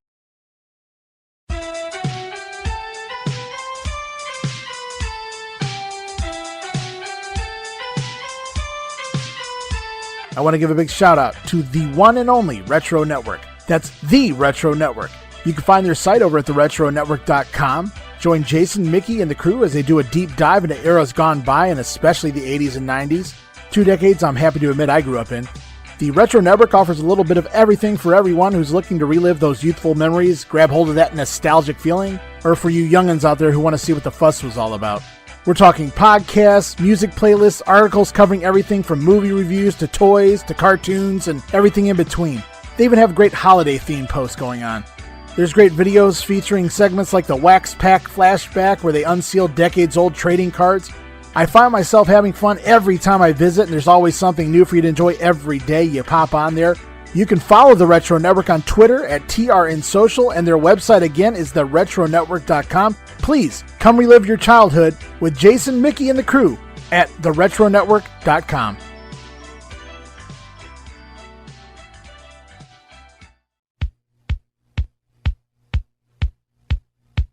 We've got to thank our loyal fan base of listeners of The Grenade as you guys continue to listen, download, and subscribe to the show. We can't thank you guys enough, and please continue to spread the word and retweet all the posts from our Twitter account to help us grow. Of course, all of our shows are available on WrestleCopia.com, but you can also find The Grenade wherever you listen to your streaming podcasts of pleasure. We're available on Apple, iTunes, Spotify, Google Pod, Stitcher, Overcast, Pocket Cast, Podbean, you name it, and we're probably there. And a reminder that you too can win free prizes as listeners of The Grenade as part of our continuous free giveaway offers. All you have to do is follow us on Twitter at Wrestling Grenade. That's follow us on Twitter at RASSLIN Grenade. It's that simple. Be a follower of The Grenade and you're automatically entered into each and every free gift giveaway. And spread the word about the free prize giveaway and the show in general, because the more subscribers and followers we have, the more gifts we can give away, the more shows we can produce. And one more time, I just want to thank our loyal fan base, all of our listeners of the Wrestling Memory Grenade. We hope to hear from you in the future. And that takes us into the weekend of June 23rd. And yes, I said the 23rd, not the 24th, because now we have the debut, the Friday night debut of the Power Hour. And this episode, and it's the debut episode too, this episode starts at 10:20 p.m. Eastern. What an odd time. I'm assuming maybe there was a Braves game prior to this. Makes sense in that sense, but I don't know, man. Debuting a show at such a random time, pretty ballsy by the Turner Network. Yeah, absolutely. And I don't even feel like it got any hype or anything on Saturday night or any of the syndicated stuff that we watched last week. Right, yeah, there was really no mention. You just thumbed through the channels on Friday night and, oh, wrestling's on. Let's stop and watch. I mean, that's what they're hoping for, I guess, because they didn't promote this. Did George Scott come back? It makes you wonder, that's for sure. And this show's actually got a kind of a different format as well. It's not just wrestling. I think there's 3 matches on this show, but there's also the debut of Funk's Grill, which is going to be a new talk show segment, basically replacing the Danger Zone. We're going to see the return of Gordon Solie with his Wrestling News Network. So it's a little bit of everything here, almost like a magazine-style show, if you will. And show kicks off, and they're laying in the heavy artillery right away. It's SST taking on the Road Warriors here in the opening match, and their managers are out there. We got 2 Paulies out there, Paulie Dangerously and Paul Ellering. And the Roadies attack and clear the ring, but eventually SST are able to isolate Animal and take over on the match after he gets tripped up by Paulie on the outside. As the match goes on, Animal and Fatu wind up colliding with one another. We get a hot tag to Road Warrior Hawk. Hawk comes in, nails the big flying shoulder block, neck breaker. covers Fatu, but Samu breaks the count. We wind up with all 4 guys in the ring. It breaks down, and the Freebirds hit the ring and cause a disqualification here in 3 minutes and 15 seconds. The Roadies will get the win by disqualification thanks to the Freebirds, and things were just getting going here. This is the first time we've seen the Road Warriors and the SST actually get in a ring and perform wrestling moves. And not that I'm complaining. Usually, though, these two wind up just beating the living hell out of each other all over the arena. Here we actually got to see these guys actually try to do what resembled a wrestling match. Yeah, it's a nice change of pace compared to what they've been doing. This feud's really awesome. These guys, like I mentioned just a little bit ago, these guys love to just beat the hell out of each other, and it seems like they have a good time doing it. So, very entertaining 3 minutes. I want to see more. And at this point, I'm having flashbacks to the Islanders kidnapping Matilda the Bulldog, because the SST kidnapped Paul Ellering and drag him over to the announcer's stage. And at this point, they beat down on Ellering a little bit, they rough him up, and they hold him up for Paul E., who clocks him over the head with the phone, and they lay Ellering out, and they bust a pineapple over his face, too, just for good measure, and they cover him in their Samoan skirt gimmick, for lack of a better term. Not really sure what that's called, but they lay one of their skirt things over top of him, lay him to rest, bury him, basically. And it shows the vulnerability of Paul Ellering as the manager, as the Road Warriors run up to the stage finally after they fight off the Birds, and they look really pissed off that their manager's been manhandled like this. This is a good way to enhance it for me. The SST, it's kind of been a brawl. Neither team gets the upper hand in any shape or form, and this is the first time one of the teams actually did get the upper hand on each other. So it's starting to sizzle a little bit here, and it's definitely getting better. Yeah, and I love it because the SST and the Road Warriors, they keep getting at each other. They want matches, they're getting matches on TV, but they hate each other so much that this 3-minute match was the closest thing resembling a real match, and it was quick, but it was fun. And again, we got another angle to kind of further everything here. It wasn't just, and I'm not complaining again, like I said, 2 teams beating the shit out of each other, which has been fun. Now we've got another layer to the feud. They've beat down Paul Ellering. They've taken advantage of Paul Ellering. We kind of saw the Varsity Club do that way back in like January or February during the Roadies and Varsity Club feud, and that kind of escalated things there. Only this is far worse. They've really laid Paul Ellering out here. He looks vulnerable. I think at some point in another episode they mentioned that he was even possibly out of action, out of commission. Maybe he went to the hospital. I don't really know. I hope we get a blow-off in the middle at some point. I know we see them in the War Games match. Spoiler alert for the Great American Bash. But I hope we get a blow-off in the ring as well, long before, Starrcade or that far down the line in matches and whatnot. I'd like to see, in the peak of this feud here in the summer, I hope we get a really good 2-on-2. Yeah, I would too. That's what I want to see. That's what I'm looking forward to. We know you guys can brawl, and you really haven't had a match. So let's see what you can do when you're forced to have a match. And that's what I'm interested in seeing. Right. And it's the debut of Gordon Solie's Wrestling News Network, WNN, and it's basically the debut or the return, really, of Gordon Solie to the NWA. His first appearance on TBS in quite a few years. Joe Pedicino's voice does the announcing. He introduces Gordon Solie here, and the only problem I had with this entire segment was they didn't really sell it as such a big deal. It was just like, it's Gordon Solie's WNN. It wasn't like, it was as if we had known about it for years. It was nothing new, nothing special. It was just no fanfare for the return of the legendary Gordon Solie. Yeah, they didn't do much for him. It was just, here you go, enjoy. And kind of that was it. So it definitely was weird. You would expect somebody the caliber of Gordon Solie getting a pretty hyped up return. So a little surprising. Yeah, it was kind of unceremonious to say the least. They don't really play it up. And it was a fun news segment, though. Solie talks Lex turning on Steamboat, Flair's upcoming announcement on July 1st here, Teddy Long signing the Skyscrapers. This is where the continuity finally makes sense. We had wondered how the hell they were going to take the Skyscrapers from Gary Hart and give them to Teddy Long, if they were even going to mention it, because we never actually see Gary Hart with the Skyscrapers. This is where it's mentioned. Leave it to Gordon Solie to play continuity police. As he announces, Teddy Long has signed the Skyscrapers over from Gary Hart, who never physically managed the Skyscrapers. So easily the best kayfabe money Gary Hart ever made for doing absolutely nothing whatsoever. Yeah, definitely. He just had to sell some talent that he never even managed. He didn't have to do anything for it. So living the dream. Yeah, and this was kind of a cool touch here. He kind of plays off that Pro Wrestling This Week deal as he mentions storylines going on or things going on in other wrestling promotions. He's actually acknowledging promotions outside of the NWA. And he starts off with Hulk Hogan and No Holds Barred, the movie. I don't know. He says it's in the top 10 or something like that at the theater. But it was just shocking to hear him mention something WWF related, and he'll continue to do that. I'm not sure how long this goes on, but he does do this for at least a few weeks that I know of. And talks about Eric Embry down in Dallas.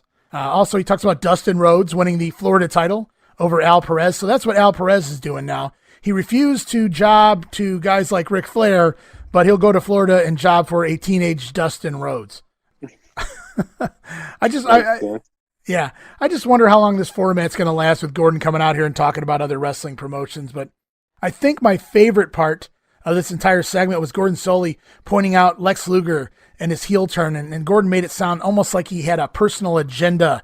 Not in a bad way, just like he knew the real Lex Luger. He talked about Luger's disciplinary problems, being ousted from the University of Miami for his bad behavior. He says, this is Lex's true colors. He didn't say like he was shocked. He said it like, there you go. Like, now there's proof. I already knew this. This is what I knew all along. Now everyone can see this is Lex Luger's true colors. And Gordon doesn't sound shocked or anything like that based on, his time calling Lex in Florida. It's like, he sold it like he knew the real Lex Luger, and now everyone else does. Everyone else knows the real Lex Luger. Yeah, I think this is on the same level as what Lance Russell has been doing for Terry Funk. I think Lance Russell and Terry Funk really play off of each other really well during all the stuff that they do, and even when Funk's in the ring doing things, Lance Russell gets animated with him. So Gordon Solie definitely did a great job of emphasizing the heel tendencies that Lex Luger has always had, that he's finally bringing to the forefront again. And I'm not going to go off on a 5-hour tangent on what's wrong with the business today, but it certainly you can say it starts with the announcing to some degree. And the brainwashing Vince McMahon announcing we have going on today. Imagine if we had announcers like this who were actually invested and treated the product as a real product, instead of selling whatever the hell's trending or whatever's coming up on pay-per-view. So great job by Gordon Solie here getting over that Lex Luger stuff. I really bought into it. I really believed it. Made you almost think that Gordon just, he loathed Lex Luger. And Gordon didn't really do that. Even with the heels, way back when he was announcer in Georgia and Florida, he didn't really pick sides too often. So I like that here. I really enjoyed that part. We go to another promo. It's Jim Ross with Ric Flair. And I don't know if I just dwelled on this more than anybody else, but they kept promoting this upcoming interview with Ric Flair and Jim Ross as being poolside. They go so far as to, I think Jim Cornette, you might have the notes, Jim Cornette makes some kind of a comment about Jim Ross wearing trunks or something of that nature, or I hope you're not wearing Speedos, or how did he do you have the notes on that? Yeah, he says something along the lines of, hope you're not wearing your Speedo, because that'll get everybody to change the channel real quick. And Ross is like, no, I don't have my Speedos on. So they clearly filmed this before they film the promo, because they sell it like they're going to go to poolside. But what we wind up with is Ric Flair in a suit and Jim Ross in I think he's a suit or something along those lines. And they're just standing in front of a bunch of trees. We never see a pool. We never see a poolside. We never see anything resembling or alluding to that they're anywhere near a swimming pool. And again, Ric Flair's in a suit, while Jim Cornette's wondering if Jim Ross is wearing, Speedos. So it just really threw me off. Like, I really maybe I harped on it too much, but just bad production for NWA here for me. But the promo itself, it's Ric Flair. He's at a real crossroads. He refuses to wrestle at anything less than 100%. The title deserves to be worn by a man competing at 100%. But he also refuses to give Terry Funk the satisfaction of beating Ric Flair if Flair's not at 100%. Jim Ross brings up Lex Luger. Flair says everybody wants to be the world champion. If you don't want to be the world champion, you don't belong in the sport. Makes complete sense to me. He's surprised at the change in Luger, but he doesn't underestimate Lex Luger. He says Luger has Steamboat's attention now, so Flair doesn't seem really concerned about Luger or Steamboat in the near future. It's more about Funk, but we still don't even know if Flair's coming back, and he'll address that supposedly live. I'm assuming on the TBS show, which that's another story we'll get to. But on July 1st, and we'll get to that on the next episode, but Flair then thanks everyone for their support. He'll announce his future on July 1st as part of the weekend shows. But yeah, so basically this is the last build for the big press conference to find out if Ric Flair's retiring or if he's coming back. Tell me a lie and say that you won't go, Ric Flair. Yeah, this is a really good promo. Ric Flair, like, in his own way, he doesn't put himself over. He's putting that belt over by saying things like it doesn't deserve to be defended unless the champion's 100%, because that's what it deserves. And it really, really puts emphasis on that title and makes it worth everything that people go through to get it. I know Flair likes to put himself over as the $1 Million Man, but it's always because of the title. It's not because of anything else. And that's one thing that he's probably the best at, is putting the title over, because if he lives for it, and if he doesn't have it, it takes everything that he lives for away from him. So just a really, really solid promo here to make that belt feel like even more prestigious than it is. This show continues, and we get World Tag Team Champions, the Freebirds, out there. They have Terry Gordy in their corner, taking on the oddball team of Ranger Ross and Gator Scott Hall. And I'm not really sure what happened to the Gator part of Scott Hall here. I don't really understand what the gimmick is. He's just out here in regular gear. He's more like Jimmy Powers Scott Hall here, as he's just excited and throwing his hands around wildly and pumping it up with a big, giant, goofy smile and doing moves that a guy his size has no business doing, hip tosses, drop kicks. Just lame, generic babyface Scott Hall is what this is. And the match goes something like this. Scott Hall bumps Michael Hayes out of the ring. Ranger Ross bumps Michael Hayes out of the ring. Ranger Ross and Hayes crisscross do a comedy spot where Ranger Ross stops and Hayes keeps doing the crisscross on his own. That pisses Hayes off, so what happens? He leaves the ring again for a third time, and the Birds are outside the ring as much as they are inside the ring at this point. They threaten to leave, and I could only wish that had happened at this point, but no, they do come back. And Ranger Ross looked really good here, hit some drop kicks on the Birds, and what happens? The Birds leave the ring for a fourth time in this match. And finally, Terry Gordy distracts, and Ranger Ross comes off the ropes. Michael Hayes pulls the rope down, and Ranger takes a bump to the floor. And in between all the stalling, the Faces dominated the first 7 minutes of this match. This team that had just been lumped together, thrown together out of nowhere, they just beat the World Tag Team Champions up for about 7 minutes straight. Thanks to Terry Gordy, they wind up getting heat here on Ranger Ross for a couple minutes. Michael Hayes goes for his bulldog, but Ranger winds up picking him up in the air and throwing him across the ring. It's hot tag time to big old Gator Scott Hall, and here comes the Gator. He's doing the silly babyface stuff I was talking about, the silly celebrating, the over-the-top babyface celebrating, like I call it the Jimmy Powers sell. Tommy Young gets in the corner. He's trying to separate the illegal men, Michael Hayes and Ranger Ross. Meanwhile, Scott Hall has the O'Connor roll on Jimmy Garvin. Terry Gordy sneaks in, wham, DDT on Hall right on the top of his head. Great bump by Hall. They used a similar spot at Clash of the Champions with Garvin and Hayes, the Birds and Dudes match. Jimmy Garvin covers Scott Hall here. Match goes 10 minutes, 44 seconds. Not a bad match in between the stalling. I was impressed with how Ranger held his own here in this match with the Birds.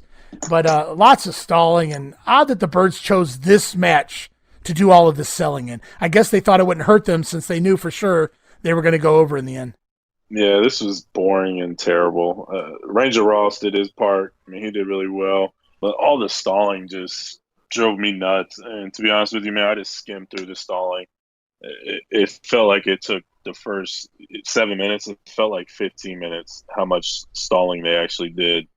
It's so terrible. It's so predictable. Once he did it once, you knew it was going to just continue happening. And, yeah, it got old after the second time, and they did it 2 other times. So, just garbage.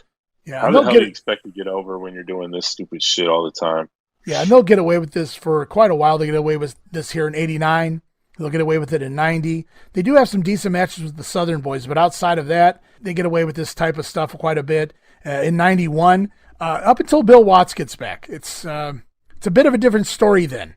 And then, for about 6 months, they're forced to actually wrestle, maybe not even 6 months. And at that point, very curious how they decide they're going to retire from the ring because they actually have to get in there and put on an actual match on a weekly basis. And so not too long after that, we see that they call it quits there in the tail end of the summer of 1992 as full-time wrestlers. If Bill Watts did anything good in 92, he chased the Freebirds out of the ring anyway. Thank you, Bill Watts.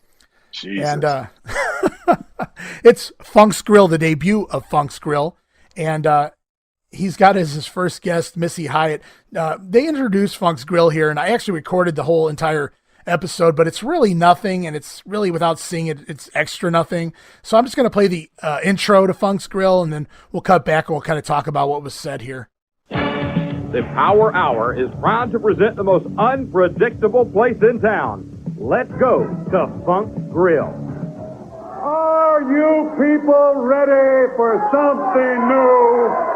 Are you tired of old Orca Winfrey and her afternoon shows? Well, now we have something special for you in prime time. So basically, this is Terry Funk's talk show. There's a neon light that says Funk's Grill behind him, which was kind of cool. It's a lot better than the Danger Zone backdrop anyway, which looked like it had been put together with basically a white piece of paper and some paint. Here, Terry Funk chooses Missy Hyatt as his first guest, basically because she's beautiful. He brings Missy out, and he asks Missy who would hypothetically win between a match involving Flair and Funk. She chooses Flair. So at this point, Terry Funk talks about being basically a movie star on the silver screen, as he calls it. He asks Missy, he kind of alludes that maybe he can get Missy Hyatt a job in Hollywood, and asks her if she can act. Could she say that she thinks Terry Funk could beat Ric Flair? So Missy obliges. She says that Terry Funk would beat Ric Flair, and then he kind of gets in and puts his arm around her, and he starts not really groping her or fondling her, but he's getting close. And he asks Missy if she wants to try like a kissing scene, and Missy kind of shies away from that, which in any other world I'm not buying with Missy Hyatt, but here on TV, sure, I'll go for it. Missy Hyatt, she's not kissing Terry Funk here. And it's kind of a casting couch style routine here. I don't know if this is going to get over in 2020 with Terry Funk making Definitely the moves on Missy Hyatt. And there's a lot of things Terry Funk's done in his time here in '89 that wouldn't fly today, but I love him for that reason only, for that reason alone. And basically what happens here is as Funk gets a little too close to Missy, the Steiners pop up out of nowhere, and Funk just kind of plays the whole thing off and walks away. And I want to get your take on that, and then we'll talk about the weird text that scrolled onto the screen during this segment as well. I thought it was okay. Like you mentioned, I like the neon. It was definitely a step up from the Danger Zone sign, but the segment was kind of stupid. I don't know what it did for Terry Funk. Nothing. It did nothing for him. It's basically saying he likes women because that's all it was. Beautiful women, but just liking women nonetheless.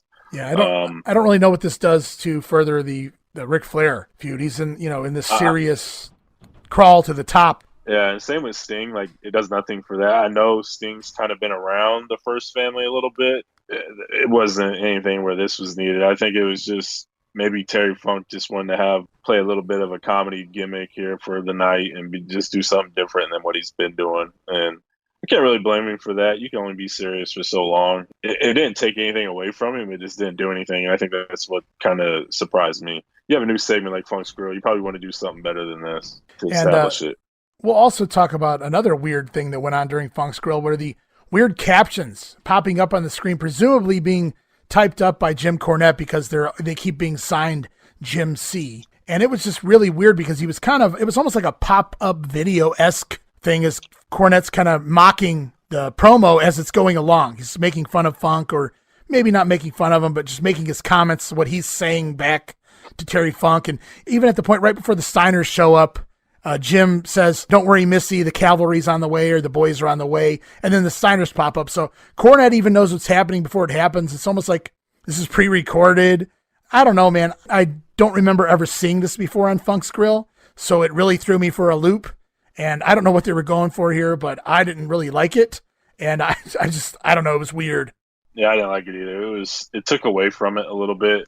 And to be honest with you, I never really paid attention to it back before when I watched this. I probably started this Power Hour set 3 or 4 times that I have. And I never really paid attention. I just kind of listen to wrestling and not really watch unless the commentary does its job and gets me excited for something. I've never picked up on it until this time. So it was definitely weird. Yeah, I just played off as Jim Cornette. You know, he's the host, so he's just doing what he wants to do, that type of deal. But it was stupid. The main event of the program, it's Terry Funk taking on Ricky Santana, and boy, did Terry Funk change his clothes really quick. Straight out of his suit and right into his gear here. You would think they would have separated this a little bit on the show. But no, it's Ricky Santana in the ring against Terry Funk. Or he's not even in the ring. Terry Funk actually winds up meeting Ricky Santana in the aisle. I think he gives him a slap or something along those lines before the match gets going. I noticed Lance Russell and Paulie Dangerously are on commentary here, so I'm wondering if this was originally recorded to take place on an episode of the main event. We get it here on the Power Hour.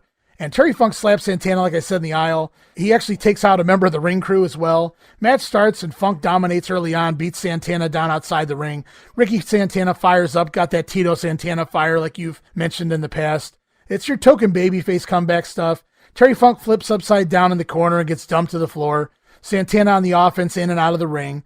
Funk hides behind Tommy Young finally, takes a cheap shot over top of Tommy Young, pops Ricky Santana on the head and takes over. And this is where the match kind of changes up pace. It's very, very different, but I'm not complaining. Funk just kind of goes into boxing mode. And I don't just mean throwing punches. I mean, he's laying in combos. He's in a boxing stance. This goes on for some time, and he basically knocks Santana out at one point, Santana down for a 9 count.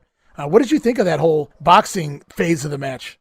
I thought it looked great. He was kind of bouncing around on his tippy toes and just really having fun with it. It's so weird. Like, the beginning of the match was its own thing, and then he switched to the boxer, and then it goes back to wrestling. So it's kind of like 3 different phases of this match, and it was pretty cool. I liked it. It was no different than like Roddy Piper just all of a sudden start boxing. I know that was a lot of Piper's offense, but it looked similar to that, and I thought Funk did pretty good.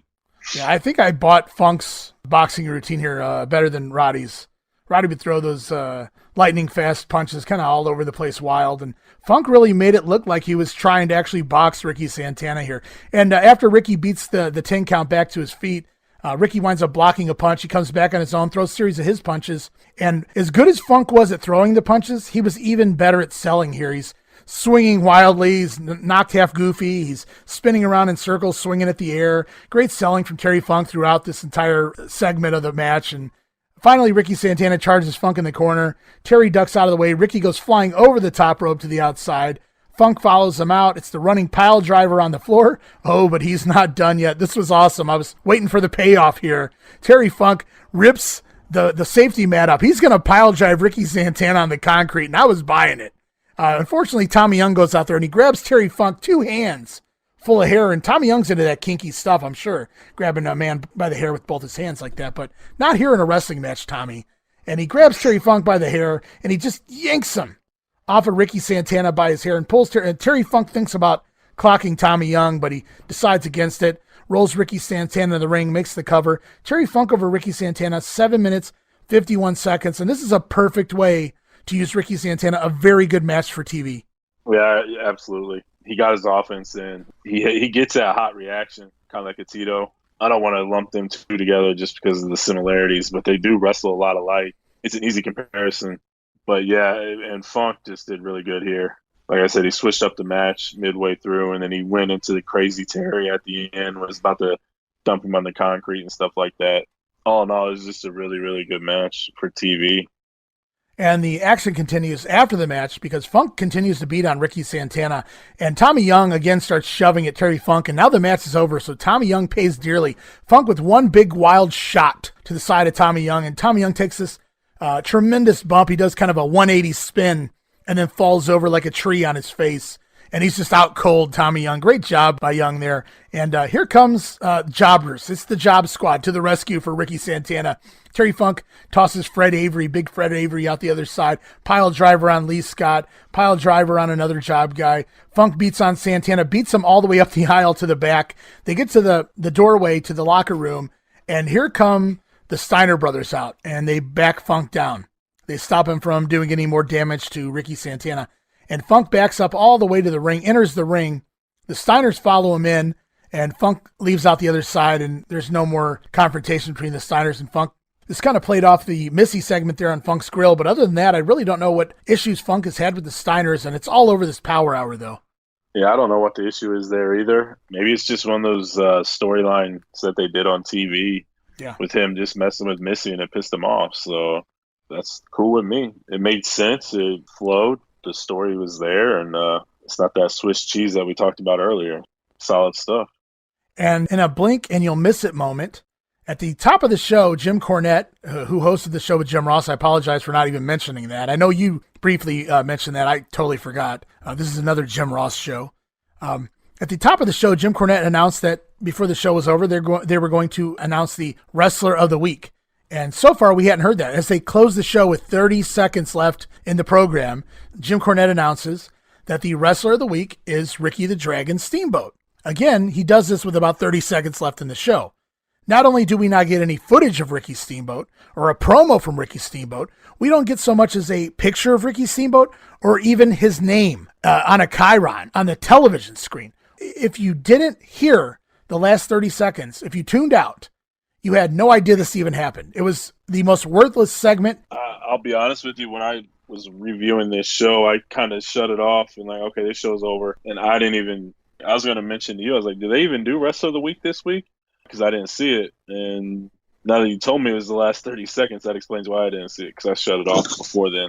I'll just spoil it a little bit. I did watch ahead a little bit, and the next week they do show like a picture of the guy who wins Wrestler of the Week. So I would certainly hope so, at the very least. I mean, this felt like you get to know poor you production. Get to see who it is. Yeah. All in all, though, I thought the Power Hour was a home run. Yeah, you got definitely three format. solid matches. Mm-hmm. Some of these shows are kind of hard to get to and they go slow, but this one just flew by, and really, really great stuff like Funk's Grill, WNN, and then the matches themselves were just awesome. So all in all, really good stuff. I was digging the format. I just hope they find something better for Funk's Grill moving forward. That felt like a very lackluster debut episode of Funk's Grill. It almost felt like the Wrestler of the Week segment, just kind of, all right, well, Missy's standing over here, so let's figure something out real quick. Just really nothing to it. Not that I'm complaining about, Missy on my TV screen. No, absolutely not. We move on to Saturday in NWA Pro for June 24th. They're from Macon, Georgia. Hosts are Lance Russell and Bob Caudle, so they haven't broke that do up yet, so I'm not completely pissed at the bookers just yet.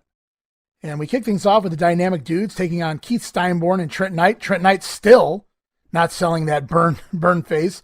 We get Frisbees out here as the dudes whipping Frisbees into the crowd. And Shane with the slingshot splash at one point on Trent Knight. And Johnny Ace also nails the Ace Cutter here. It's cool to see the Diamond Cutter back in 1989. And the wipeout on Steinborn ends this thing in only a minute and 50 seconds. Big quick win there for the Dynamic Dudes. And it's off to Sid Vicious in his second match in the NWA as he takes on Poor Mark Smith. And I think moving forward, every time Sid Vicious wrestles someone, their nickname's going to be Poor. So it's Poor Mark Smith here, and I'm getting flashbacks of Dwayne Bruce already as this match starts. Luckily for Mark Smith, he doesn't take the death drop to the floor. He does take the powerbomb and the leg drop. Sid picks up another win in a minute and 36 seconds. Yeah, not a lot going on there. I'm sure Mark Smith would disagree with you. I'm just happy Sid's on my TV, man, especially with these jobbers. Promo time from Kevin Sullivan.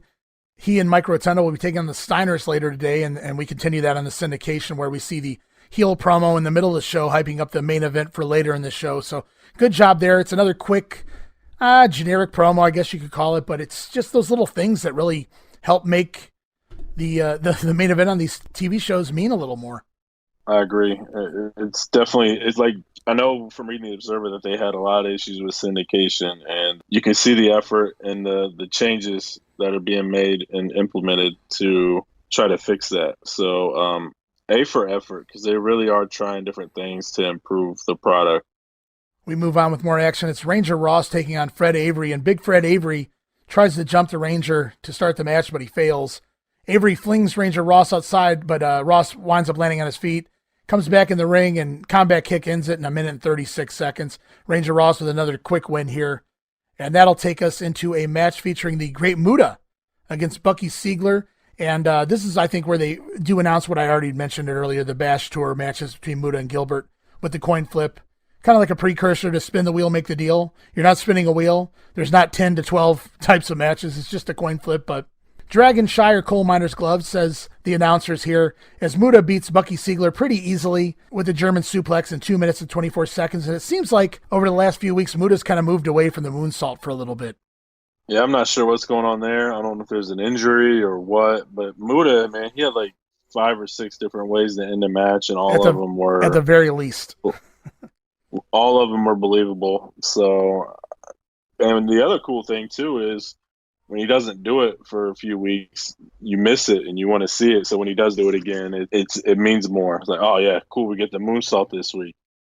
It's smart, definitely is smart to not overdo it. Yeah, I mean, it's pretty cool to kind of, you never know what you're going to get with the Great Muta. Sometimes he'll just come out there and wrestle you. Sometimes it's the martial arts. Sometimes it's all the wild moves. So And none of it disappoints. You never know what you're going to get with the Great Muta, and that's a pretty cool thing that this guy has that much in his arsenal that he can have, 5 different matches with you, and it never gets old. Yeah. It's so true, and it's just a credit to how great the Great Muta really was. Just an awesome talent. It's Pedicino knows as he continues to hype up the Great American Bash Tour headed to Boston Gardens on July the 8th. It's a Kevin Sullivan promo. He's wearing Celtic green, the Boston Celtics green. Of course, he's coming home to his hometown of Boston, and he doesn't really sell himself as a babyface, but he's sure playing it up, being a hometown guy here in Boston. He's not really shitting on the town or mentioning how he moved to Daytona Beach because he hates Boston or anything. So I'm curious how this turned out with the fans in attendance. Were they pro-Sullivan, or were they trained to just hate the heels and they were anti-Sullivan? It's just kind of interesting because every week Sullivan kind of puts over Boston as his hometown as they continue to sell this street fight match between Sullivan and Steiner here at Bash in Boston Garden. Tag team action with the New Zealand Militia taking on Randy Rose again. It's Jacko Victory and Randy Rose again. Randy Rose this week teaming up with Bob Emery. Randy Rose coming from the dark side. Bob Emery this week from Parts Unknown. If I was that announcer, if I didn't have a hometown for Bob Emery, I think I would have just skipped over it rather than sounding like a complete idiot and announcing Bob Emery from Parts Unknown. I wonder what Bob was standing there thinking when he heard that. But it's more Randy Rose and Jack Victory to start this. I'm sorry, Jacko Victory to start this match. And Randy tags out once again, makes that mistake once again. He just did it last week. He'll never learn. Randy's never heard from him again, at least in the ring, as a double gourd buster on Bob Emery, and Rip Morgan gets the win in only 3 minutes, 19 seconds. And after the match, it's Boomerang Beatdown. And another Randy Rose concussion here. Poor Randy Rose. What, he's up to 10, 12 concussions now, maybe more. The Militia wind up choking Rose out with the boomerang as well post-match. And dudes wind up making the save. And I don't know what's worse, the Hippie Hippie Shake video or feuding with the New Zealand Militia. I think they're equally bad. Another thing that's annoying with the Militia, and it's not even them, is Jim Ross on commentary with these guys. He's like, Jacko. Like, he does it all the time, making fun of the Australian accent. I'm just like, dude, give it a rest. Every single time they come out. And I'm like, man, it's not funny. It just sounds ridiculous. And Jim Ross is annoying as shit right now, to be honest with you. 4 shows. I think he's worn out his welcome for me on the Grenade. I'm fine with him on the pay-per-views. He's professional enough to handle the pay-per-views or the clashes, and I get giving him the Saturday night program. He doesn't need to be on any of these other programs. There's plenty enough talent going around, and Cornette's a babyface at this point, so he can lead as the babyface on one of those, like the Power Hour show with somebody else. Obviously not Paul E., but maybe, a Bob Caudle or Lance Russell or even Gordon Solie somewhere mixed in there. It's just odd that you have 5 shows and Jim Ross is on 4 of them. It's overkill. His comedy is not good. He needs to keep that straight man. And I get it. He's getting bored. He's on so many programs. He has to kind of diversify his portfolio, so to speak, by changing things up a little bit, but it doesn't work for me. So how about instead of trying to change your character because you're on 4 different shows, how about just giving up a couple of those shows, JR? I mean, I understand you like the buffet, but these TV programs, they don't need to be a buffet too. You don't need all of them. Absolutely. We get a couple of back-to-back promos here. First with Teddy Long, he pimps Norman and an upcoming tag team. Doesn't mention who, and it almost feels like this was recorded back when it was going to be Doom or the Ebony Experience, if you will. But it winds up being the Skyscrapers, as you'll see here pretty soon. And then we also get another promo, Ric Flair at home. Next week, he just continues to put over his big decision being announced next week on July 1st. Rick Steamboat in the ring against the Raider Doug Gilbert. Steamboat's appearances feel very sporadic. If you ask me, like, he's there, but he's not there. There's like just periods of shows where he just goes missing in action. And when he does show up, he's not really doing a whole lot. There's not a whole, and I'm not arguing that he needs more promo time, but there's not really a lot of Steamboat promos, or really other than that one Funk segment, there hasn't been a whole lot of Steamboat getting involved with anything. And now here with Luger, obviously, maybe we'll see something coming up, but it just feels like Steamboat's there, but he's not there. Like Bonnie's allowing him to work certain dates only. Yeah.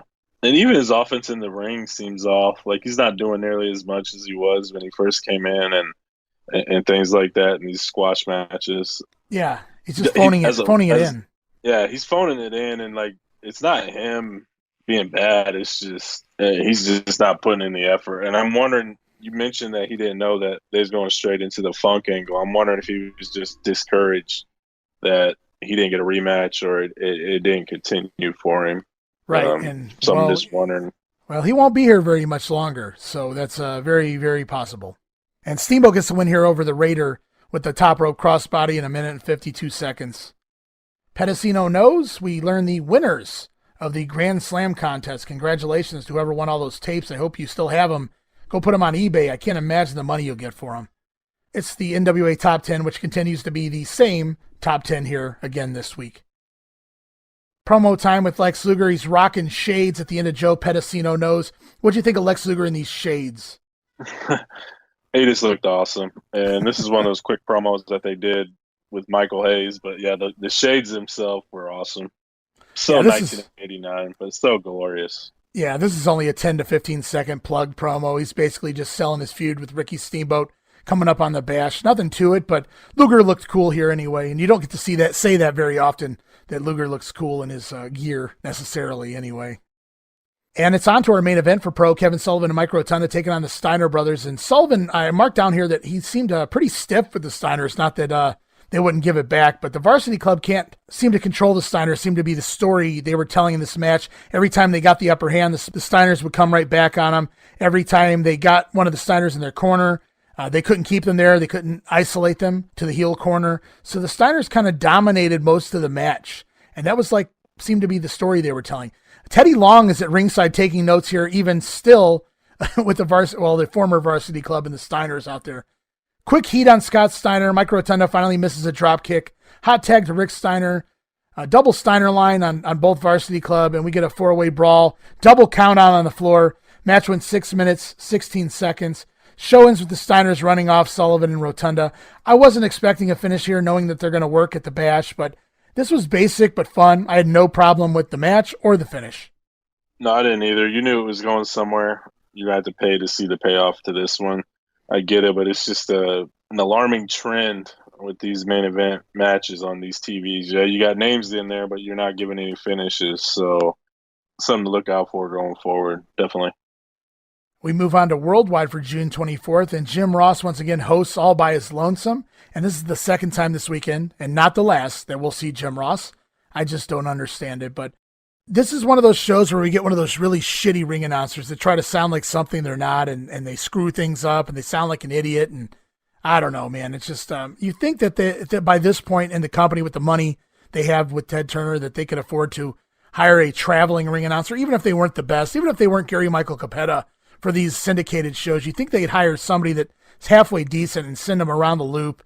Very unprofessional. I mean, every week on the WWF, you knew who you were getting, even if it was Mike McGurk or the Fink or whomever, you knew what you were getting, and they were professional. Even if McGurk wasn't the greatest ring announcer of all time, you could expect her every week.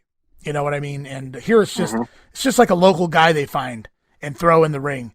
And some of them are just not good. In fact, probably half of them aren't very good. Yeah, absolutely. It's just not a good look. You're having somebody in there who has really no idea what's going on or who these people are and things like that. Whereas, like you said, you may not be the greatest, like Mel Phillips and Mike McGurk. They weren't the best, but, Mike McGurk, she has a distinguished voice, and you can point it out when you hear it. And she has her quirks and things like that you listen for, but you expect it, like you said. So you know she knows the product. She travels with these guys. And she's not going to mess up. She may have a flub up here and there, but at least you know what you're going to get. Whereas this, you have no idea. And it's dangerous, to be honest with you. Yeah. Luckily, this is taped, and so if something got too out of hand, maybe they could have squashed it at the very least. But this show kicks off. It's Ricky Santana taking on Big Al Green. He's not just Al Green, Steve. He's Big Al Green. They make sure to mention that. Teddy Long out scouting again, and he just scouts everyone at this point. Shitty chops from Green, and if you watch them, man, they just kind of, when you want to do a real chop, a good chop, you want to follow through your hand. It doesn't stop at the chest, it follows through, and your hand winds up behind the guy when you're done with the move. Al Green just lays these chops in, and they couldn't have felt good on Santana because he stops on Ricky's chest, just boom, like thudding chops to poor Ricky. And Santana has enough, and he spins it around, and he lights Al Green up with a few chops of his own. Santana actually does a dive off the top rope with a double axe handle. So that was kind of cool. I really wasn't expecting that from Santana. flying forearm or flying burrito ends this one in 3 minutes and 39 seconds. A nothing match, but what follows it, that's a whole new story. It's yet another music video feature on the Dynamic Dudes, and it kicks off with a postcard plastered on the screen that says, Dynamic Dudes at Play, to the tune of The Future's So Bright, I Gotta Wear Shades. It's basically the Dynamic Dudes at Play on the beach. So we see them in the water with some ladies who probably don't even know them. They're on jet skis. For some reason, they're hanging around some little kids, which was a little questionable. They've got some water squirters. They weren't even guns, just kind of those cheap water squirters. You push them and they shoot water out. They're playing putt-putt. They're down on their hands and knees looking into the windmill. I don't know what the hell's going on. They're playing chicken fights. It's just, I don't even know how to describe this. The worst video yet. This may be the thing that really turned the fans on them. And the video ends telling you, or maybe warning you, that you can see the dudes at a beach near you very soon, Steve. I don't think I want to go to that beach, but stay far away from that beach. I'm thinking Tommy Young and Pat Patterson are hanging out on that beach somewhere. Might be a nude beach too. Yeah, no thanks on that. No, again, like it sucks. It was terrible. It was a horrible video. But I will say, man, hopefully they have fun doing it. I know they weren't really buying it, and they probably didn't care for the gimmick at all. But hopefully they have fun. They got to do a lot more than some of these other people that came into town. And it seems like they clearly had people that were invested in them. Jim Ross. They got to do some things they probably wouldn't have been able to do otherwise. So hopefully they have fun with it. That's all you can hope for at this point, because it's going nowhere. Just shit. Yeah, this is a case of I've never seen anyone push this hard and just not get over what's. In fact, the opposite happens, and we'll see that as the shows continue. And by the Great American Bash, we're going to be listening to some of the audio in their match against the Skyscrapers. I promise you that when we get to the Bash pay-per-view. That's for damn sure. But that's a few weeks away still. And what's not a few weeks away is this next match involving Sid Vicious and poor Bob Emery.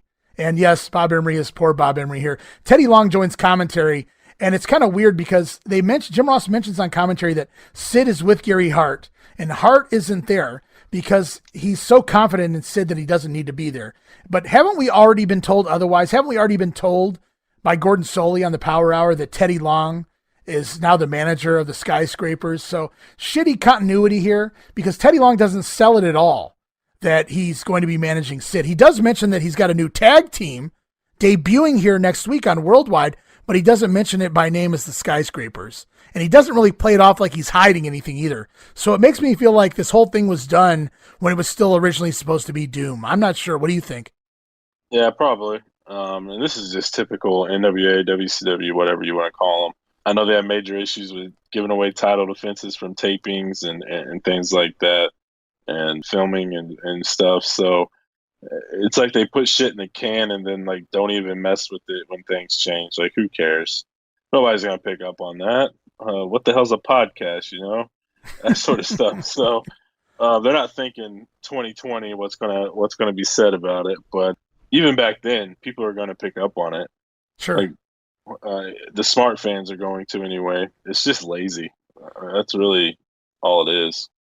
Clearly at this point, Sid was told, or the guys weren't told what to do when they went out there. They might have been given a finish, but other than that, it was up to them to go out there and do whatever it was they wanted to do to get themselves over. And Sid was green enough here that he kind of didn't know better. And I think he just went out there and he told Bob Emery what they were doing, and it really didn't match up to what Sid was all about. Sid just wanted to show people what he was capable of doing, and this was really not the spot to do it in. So Sid takes a crossbody by Bob Emery, throws him off on a cover. That's something maybe you save for a match with Sting or somebody like that, but what he was trying to do was he wanted to press Bob Emery in the air to kick off to show his power there.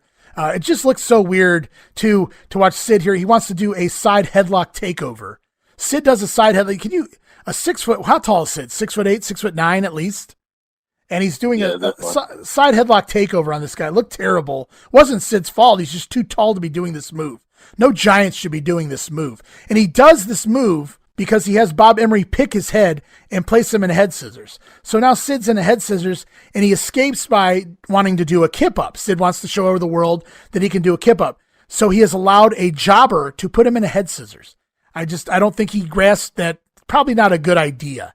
Not that it really matters. Sid tries the kip up. I have no doubt that he could do the kip up. I've seen him do it. But he kind of flubs it. He doesn't hit it. He doesn't land it right. And oh man, that pisses Sid off. And Sid stands up, and the number one rule, or at least I don't know if it's a rule, but you see this happen quite often. When a wrestler screws a move up or looks to be a fool, the very next move that they do, it's basically a shoot. Because they got to get their heat back. They got to get people to forget about that flub that they just created. So Sid tries a kip up, kind of falls on his knees, hops right up, and clotheslines the living hell out of Bob Emery. And I put this on Twitter too, a video of this clothesline, because he knocks Bob Emery for a backflip. And Bob Emery is not Mark Young. He's not taking an earthquake backflip clothesline that he intentionally takes the backflip. Sid forces this giant job. Bob Emery's a pretty stocky built job guy. And Sid clotheslines him so hard, it sends Bob Emery in midair upside down in a backflip out of this clothesline. Just a sick move. Oh, yeah. The moral of the story is don't piss off Sid. I don't even know if it was Bob Emery's fault. Just don't be in Sid's way when Sid gets pissed off. Might be exactly. the moral of the story. Don't piss off Sid, even if it's Sid being the one that pisses himself off. So it's one of the most vicious, and I guess you could say pun intended, clotheslines that I've seen. Because like you said, it goes into a shoot when you mess up, and the way Sid is and the way everybody knows Sid is, yeah, you know Bob Emery felt that one probably for a couple of days. And poor Bob was probably still rocking from that clothesline, but it doesn't end there. They do the old routine where you choke the guy across the top rope. You kind of stick his throat across the top rope, and then you jerk the rope back, and the guy takes a simple back bump. It actually looks kind of crappy most of the time unless you do it right. And I've never seen it done like this before. Sid places Emery's throat across the top rope and proceeds to jerk the ropes back at such a force that it flings Bob Emery with no option but to take a flying bump backwards to the middle of the ring. He just beat the shit out of Bob Emery here, and then still finished him off with the power bomb and the leg drop. Match only went 2 minutes and 43 seconds, and he damn near killed him twice. It must have felt like a lifetime for Bob Emery. My goodness. I don't know if I mentioned this before or what, but just imagine the jobbers you're in the back and you draw the straws of the sticks, and the short end of the stick gets Sid that night. I'm just leaving. I'm not even messing with it. No thanks. You know, between the Road Warriors and their green stage and Sid here, I wonder how many job guys walked into the dressing room and saw their name on the chalkboard or what have you, and saw their name up there, and the roadies back in the early 80s, or Sid here on the other side of that versus sign, and kind of just turned around and left, maybe never to return again. I can't say I blame him. I'm sure it only continues from here. Again, I can't wait for the bash and to see what he does to Johnny Ace. But that's a ways off, and we're back here on Worldwide. It's Wild Bill Irwin over Mike Justice, another basic squash, bicycle pump kick, gets the win in 1 minute and 38 seconds. At least these Irwin matches are going short. Bill takes out his bullwhip. He starts whipping Justice with it post-match. Ricky Santana once again makes a save. He takes the whip this time, but then after Irwin gets out of the ring, Ricky Santana hands him the whip back. So he chases this guy off because he's beating the shit out of people with a whip, including Ricky in the past. But then he gives the weapon back to him. So Ricky is weaponless, and he hands Bill Irwin the whip. What's to stop Irwin from getting back in the ring and taking both guys out? What an idiot I thought Ricky Santana was here. Yeah, it doesn't make sense. I didn't pick up on him giving it back to him, but I thought Irwin stole it from him. That's what my notes say, but I could definitely be off. I didn't really pick up on how he just gave it back to him, but yeah. Why the hell would you give a bad guy's weapon back? I mean, you're just asking for trouble at that point. Yeah, I mean, he didn't hand it to him, but he threw it down on the apron for him to take. So, yeah, it just was goofy. It's Rick Steiner in singles competition. We haven't seen a whole lot of that lately. He gets a win here over Jim Bryant. Michael Hayes joins commentary for this match. This is the fun one where Jim Bryant's down on all fours and Rick Steiner sits on him like he's kind of riding him like a bull or a horse or whatever you want to call it. And he pulls Tommy Young over. And he seats Tommy Young in front of him on Jim Bryant. So now they're both riding Jim Bryant. And I can't imagine how much Tommy Young loved this spot here. It felt like being right at home for Tommy Young, I'm sure. And The finish, though, oh my God, a belly-to-belly. Jim Bryant's a big guy. Rick Steiner barely rotates him. The 325 pounds, I'd say at least. Barely rotates Bryant. Bryant almost lands on top of Rick as Rick's trying to pivot over, but he does wind up hitting the move. And Rick gets the win here in 2 minutes and 33 seconds. A rough finish, but another fun Rick Steiner squash. Yeah, really good stuff. I'm here for the Steiner Brothers all day. Their squashes, the SST, the Roadies, and Sid, man, some good squashes. It's the Dynamic Dudes taking on the New Zealand Militia. It's the battle of the skateboards and the boomerangs. Teddy Long again at ringside, and then he joins commentary, pretending to cry over the potential retirement of Ric Flair. So some of these guys joining commentary, it's just all about getting over that Flair and Funk program. We've seen that for weeks now. The finish of this match came out of nowhere, and not in a good way, and honestly in a bad way. There was no hot tag, there was no build-up, there was no double down, it just kind of happened. Jack Victory's working a front chancery, a front face lock on Johnny Ace here, and Johnny Ace slowly works his way back to his corner, blind tags in Shane Douglas. Jack Victory doesn't see it. Shane comes flying off the top rope with a sunset flip and just pins Victory, just like that out of nowhere, in the middle of a front facelock spot. Match only went 4 minutes and 40 seconds, and just a weird finish in the middle of a boring front chancery. And the post-match beatdown, the Militia beat down both of the Dynamic Dudes, beat down Shane pretty good with the boomerang. So the Militia trying to get some heat back there. What did you think of this finish? I mean, I wasn't looking forward to this match, to be honest with you. So you just wanted it to be over. So it was a fitting end to the match, to be honest with you. Like, these guys are boring, all four of them, for the most part. I'm not buying the Militia. JR kind of is annoying when it comes to them. But, yeah, it was a very flat finish. I was kind of surprised.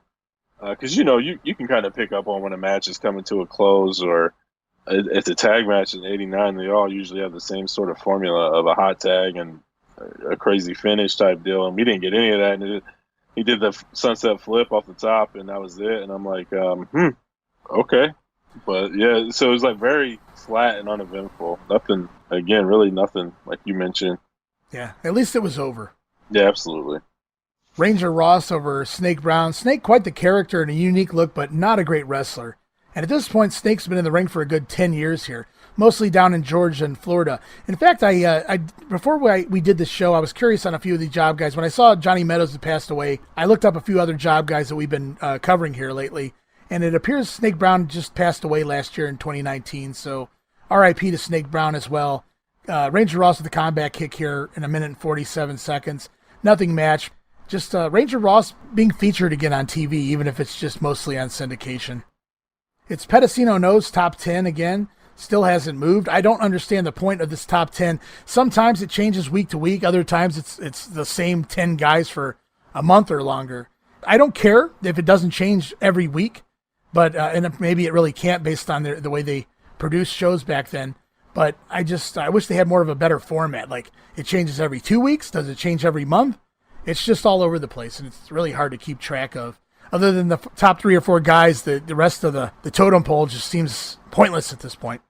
Yeah, it'd be nice if they tell you, this is the NWA top 10 for the week of, right? Agreed. Whatever the week is. Yeah, and that'll June 24th. And we know that'll happen later with Tony Schiavone in 1990. We'll get more of a weekly top 10 versus what's going on right here. Oh yeah, you better believe it. No way, Tony Schiavone coming in and making improvements on things. No way. The Yeti! He even proved the Yeti simply by calling him the Yeti. So Tony could do everything. Yeah, and you know what he did with Coliseum Video. So yeah, he enhanced that tenfold. We move on with this show though. The main event is the Great Muta taking on Scott Steiner. And what does that look like on paper to you? Is that not a main event? Yeah, absolutely. Sign me up for that. I'd pay to see that match. Yeah, and we've seen the Steiners take on Muta in some tag team matches over in Japan and even at Starrcade 90, but I don't know that we ever got a Scott Steiner and Great Muta one-on-one match there in the prime years of, say, 91, 92, 90, 91, 92. So this was pretty cool, but too short to really be a whole lot. This actually plays off last week's match between Dick Murdoch and Muta, where Scott Steiner came in to make the save and wound up getting attacked by Muta as well. So that's why we have this match here. Scott wisely jumps Muta here. He's seen what Muta's done in the past, so Scotty's the one to do the jumping. And everyone seems to do this now, even the job guys. Shows how much of a threat Muta is, I thought, how feared he is. They know what he can do, and they're not going to let him get to them first. Scott gets in some shots until Gary Hart distracts him.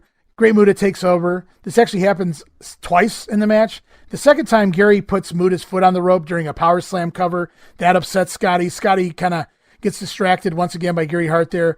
Muta takes control. Scott makes the big comeback, but telegraphs a backdrop. Muta kind of just stops, delivers a thrust chop right into the throat of Steiner, and makes the cover. I thought thrust chops to the throat were illegal, but apparently not here, at least not this week. So yeah, last week, Muta gets the win by stomping on Dick Murdoch. This week, it's a simple chop to the throat that gets the win in 3 minutes and 34 seconds over Scott Steiner. I was really looking forward to this. I know it was 89, so I was expecting Muta to probably get the win here. I was hoping for a little more action before we went home. I don't even mind the finish. I just buy this more of a finish after these guys have been in the ring a little longer. Yeah, me too. I wish it would have. How long was it? 6 minutes? 3 minutes. 3.5 minutes. 3 minutes. Yeah, if it was 6 minutes, it would have been a lot better. Not to say that this 3 minute match wasn't that good. It definitely was. It was entertaining while they were in there. But it almost just feels like Scott, even though you can see it, maybe they just felt like he wasn't ready. So it's kind of just a quick syndicated feud, not knowing what they were going to do, that type of deal going forward. But yeah, I would have loved to have seen more from this. Absolutely. Yeah, and so post-match, the former Varsity Club come down to the ring, Sullivan and Rotunda. They have a laugh at Scott Steiner, and then they actually attack Scotty. Rick Steiner winds up making the save, but he gets tossed out of the ring. He returns with a steel... No, he doesn't return with the steel chair. I apologize. Rick goes outside. He goes looking for something to combat the Sullivan and Rotunda, and he looks under the ring, and he pulls out a briefcase. And I thought that was kind of an interesting weapon to be laying around ringside. Made me think of IRS, oddly enough. And Rick gets back in the ring with a briefcase and runs off the former Varsity Club. And just odd. What an odd weapon for Rick Steiner to go find a briefcase, not just a chair. Yeah, who the heck's storing their briefcase under the ring? That makes no sense. Well, if you listen to Tony Schiavone, I don't know. I'm not going to get into it. Never mind. I thought on paper, Muta and Scott Steiner, sign me up. And there's a finish on TV. Kudos to the bookers until you tell me the match is 3.5 minutes and it ends in a chop to the throat. I thought it was a cheap way based on the time they were given. And I know we kind of already mentioned all of that, but I want to get that all out there again. I don't know, man. These main event matches on syndication have been going about 6 minutes or so, which has been the perfect amount of time for syndicated TV main event, I thought. And here, the week that we really needed a 6-minute match, we wind up getting a 3.5 minute match. So bad call this week based on the time they gave these guys anyway. And that takes us into World Championship Wrestling for June 24th, the nighttime program. And we're back to 6:05, and this is a special 1-hour episode of World Championship Wrestling. And it kicks right off with highlights of Lex Luger attacking Ricky Steamboat from the Clash. And your hosts tonight are Jim Ross and Michael Hayes is back, unfortunately. In case anyone forgot, Hayes has been able to return to co-hosting duties here on the Saturday night program. And we kick things off right away with a big angle. We get a 6-man tag team match, which is really a backdrop to the angle. It's the Midnight Express and Dr. Death Steve Williams taking on Fred Avery, Jeff James, and Keith Steinborn. And Michael Hayes, obviously, he's on commentary here, and he's running down Dr. Death, mentioning how Steve Williams couldn't keep friends or partners, or referencing the Varsity Club. And basically then Hayes turns to running down the Midnight Express. He calls them runners up at best because they did lose to the Birds in the finals of the World Tag Title Tournament. And another note, I hear Dr. Death out here in a bright yellow singlet. I thought he looked pretty cool in the bright yellow, by the way. Just wanted to throw that out there. But Michael Hayes continues on with his nonsense on the mic, and he actually comes over to the guardrail and starts taunting Jim Cornette for losing at the Clash. And they have a verbal joust of sorts. I don't know if you caught it, but Michael Hayes is still recycling that 7-Up line here. Never had it, never will. Dr. Death finally has enough listening to Michael Hayes' mouth, so Doc isn't really needed in the match. The Midnights are handling the 3 job guys by themselves. Doc drops down off the apron. He comes over and confronts Michael Hayes. Jim Ross reminds Hayes that he can't get involved. He's an announcer, and of course, Hayes has already been suspended before from announcing after his tussle with Lex Luger, so Michael uses that as his excuse that he can't get involved with Doc. We all know Michael Hayes would never get into fisticuffs with Dr. Death anyway. But so the match goes on though as the bullshit on the outside continues, and instead Michael Hayes, since he can't get involved with Dr. Death, he calls out his Bird brothers. He calls out Gordy, Gordy joins commentary. Jimmy Garvin out there as well. The match continues real quick. It's a double flapjack, and then Doc tags in, drops an elbow to the back of the head of James, and the Midnights and Doc get the win in just over 2 minutes because, like I said, this match really wasn't even a match. It was a backdrop to the angle, which we're getting to next. What did you think of the initial part of this angle here with Michael Hayes getting into a verbal match with Jim Cornette and then Dr. Death? I think Hayes, now that he has his boys back together and he's a heel and he has the title, I think he's in a better position to be able to talk shit, and he's more believable as far as that goes. I thought him and Cornette going back and forth was pretty good. I actually didn't mind this. I thought it was pretty entertaining. And so the angle continues. Jim Cornette climbs into the ring. He gets on the house mic.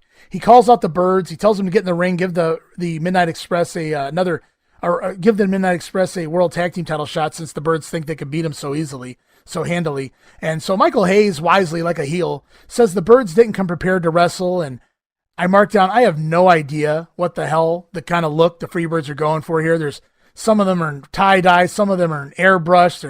There's ripped jeans. They look like a comedy show here of clothing. And no sooner than I write this down in my notes than Jim Cornette mentions that they look like they're dressed from the Salvation Army.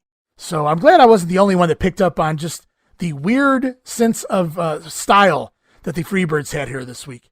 I think the only one that looked cool was Jimmy Garvin. He had like the cutoff shirt with the Fabulous Freebird airbrushed, and like I said, he was pretty cut. He was getting on them Hogan vitamins, and he looked pretty cool. Like, he looked really good here. It's probably the best Jimmy Garvin's look. Other than that, yeah, Gordy rocking like a light yellow and pink tie-dye shirt. He looks so out of place with that on. But I'm not going to be the one to tell him that he looks like a dork with that shirt on. Definitely not. No thanks. Not even now that he's dead, I wouldn't tell Terry Gordy that. No, Terry Gordy can do whatever the hell he wants. I mean, the guy died like 3 times, right? Before he actually finally died. I mean, he's quite the man. Yeah, absolutely. And it's just back and forth on the mic between basically Michael Hayes for the most part and Jim Cornette. Cornette saying everything he can to get Garvin and Hayes in the ring, and they just won't budge. So what does he do next?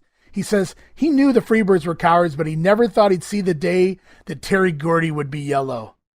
And that's all it took. He didn't barely finish that sentence, and I bought into this like it was real. Terry, it's just reminded me of like one of those badasses that you know in the bar that people like to run their mouths, and there's just this guy that shuts you up right away, just punches you right in the mouth when you start shit with him. And so Cornette basically calls Terry Gordy yellow, and he doesn't barely finish that sentence before Gordy's already taken his shirt off and charging at the ring. And so Jimmy Garvin kind of has to follow Gordy to the ring, and we get a wild brawl here between the Midnights and Gordy and Garvin. And Michael Hayes can't really get involved, but just because he can't get involved, still can't trust him. He's Michael Hayes. So Dr. Death kind of stands guard on the outside, watches over Michael Hayes while this brawl's going on in the ring. Bobby Eaton nails a missile dropkick in the middle of the brawl, and it's back and forth. It breaks down. It's really fun. The crowd's getting hot. They're going all at it. And out of nowhere, Stan Lane pins Jimmy Garvin with an inside cradle in the middle of this brawl. It's not even a match. And Tommy Young's in the ring, obviously, from the 6-man tag. So he doesn't even hesitate, though. This is not a match in any way, shape, or form. Instead of trying to break this up or standing back, Stan Lane goes right into the cradle, and Tommy Young doesn't even hesitate to drop down and make a 3 count in a brawl. So basically, the story here is the Midnights have proven they can beat the Birds. The crowd pops huge here. And so, I don't know. What'd you think of the whole angle? I thought it was awesome. I haven't put down here awesome hot angle to start this show. It was great stuff. And it really was. I really liked the Cornette line. Like, he knew like he wasn't going to get anywhere with those pussies, Garvin and Hayes. So he went to the guy that he knew was vulnerable as far as pissing him off and making him get into the ring and fight. So I thought that was very well done. It fits perfect for what the Freebirds were at that time. Yeah, and the brawl was cool. I like the spontaneous pin in the middle of a fight. I don't know anybody who's doing that in the middle of a bar fight or something like that. Inside cradle. Let me roll you up and get that 3 count. I don't know who does that, but it got you excited and ready to see the actual match. And when you do an angle like this, hopefully the payoff's good. Yeah, I might have seen a missile dropkick or two off of the bar at some point in my lifetime, but I've never seen an inside cradle during a fight. So yeah, that's where we are there. In the post-fight promo, though, it's the Birds. They're hot. They're pissed off. They're back out with Jim Ross, and Jim Ross is goading them. Why won't you put the titles on the line, later on in the show? Because apparently now Jim Ross is matchmaker, which he kind of is, but not here in kayfabe world. And so Jim Ross is like goading Michael Hayes and company into giving the Midnights their title match they requested later in the show to prove they are the Freebirds that they used to be. And so it finally works, and Hayes agrees, and we have a match set up for later in the show, the Birds defending the World Tag Titles against the Midnight Express.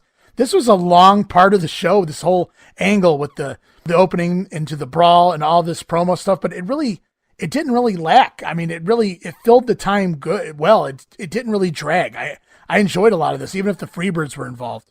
Yeah, me too. This is the first thing that the Freebirds have done that I actually enjoyed. I think everything I've enjoyed so far, the Freebirds has Gordy involved in some way, shape, or form here. Same here. It's all because of Gordy. And, he'll be back to Japan sooner or later, so we'll see what happens when we get to that point in the year. We'll appreciate him while we can. Yes, absolutely. I appreciate Terry Gordy. I'll appreciate him maybe even more when he's gone. I'll want him back, but I don't know that he returns, not for quite a long time, and certainly not as a Freebird. So this is Gordy's last real run as a Bird, now that I think about it.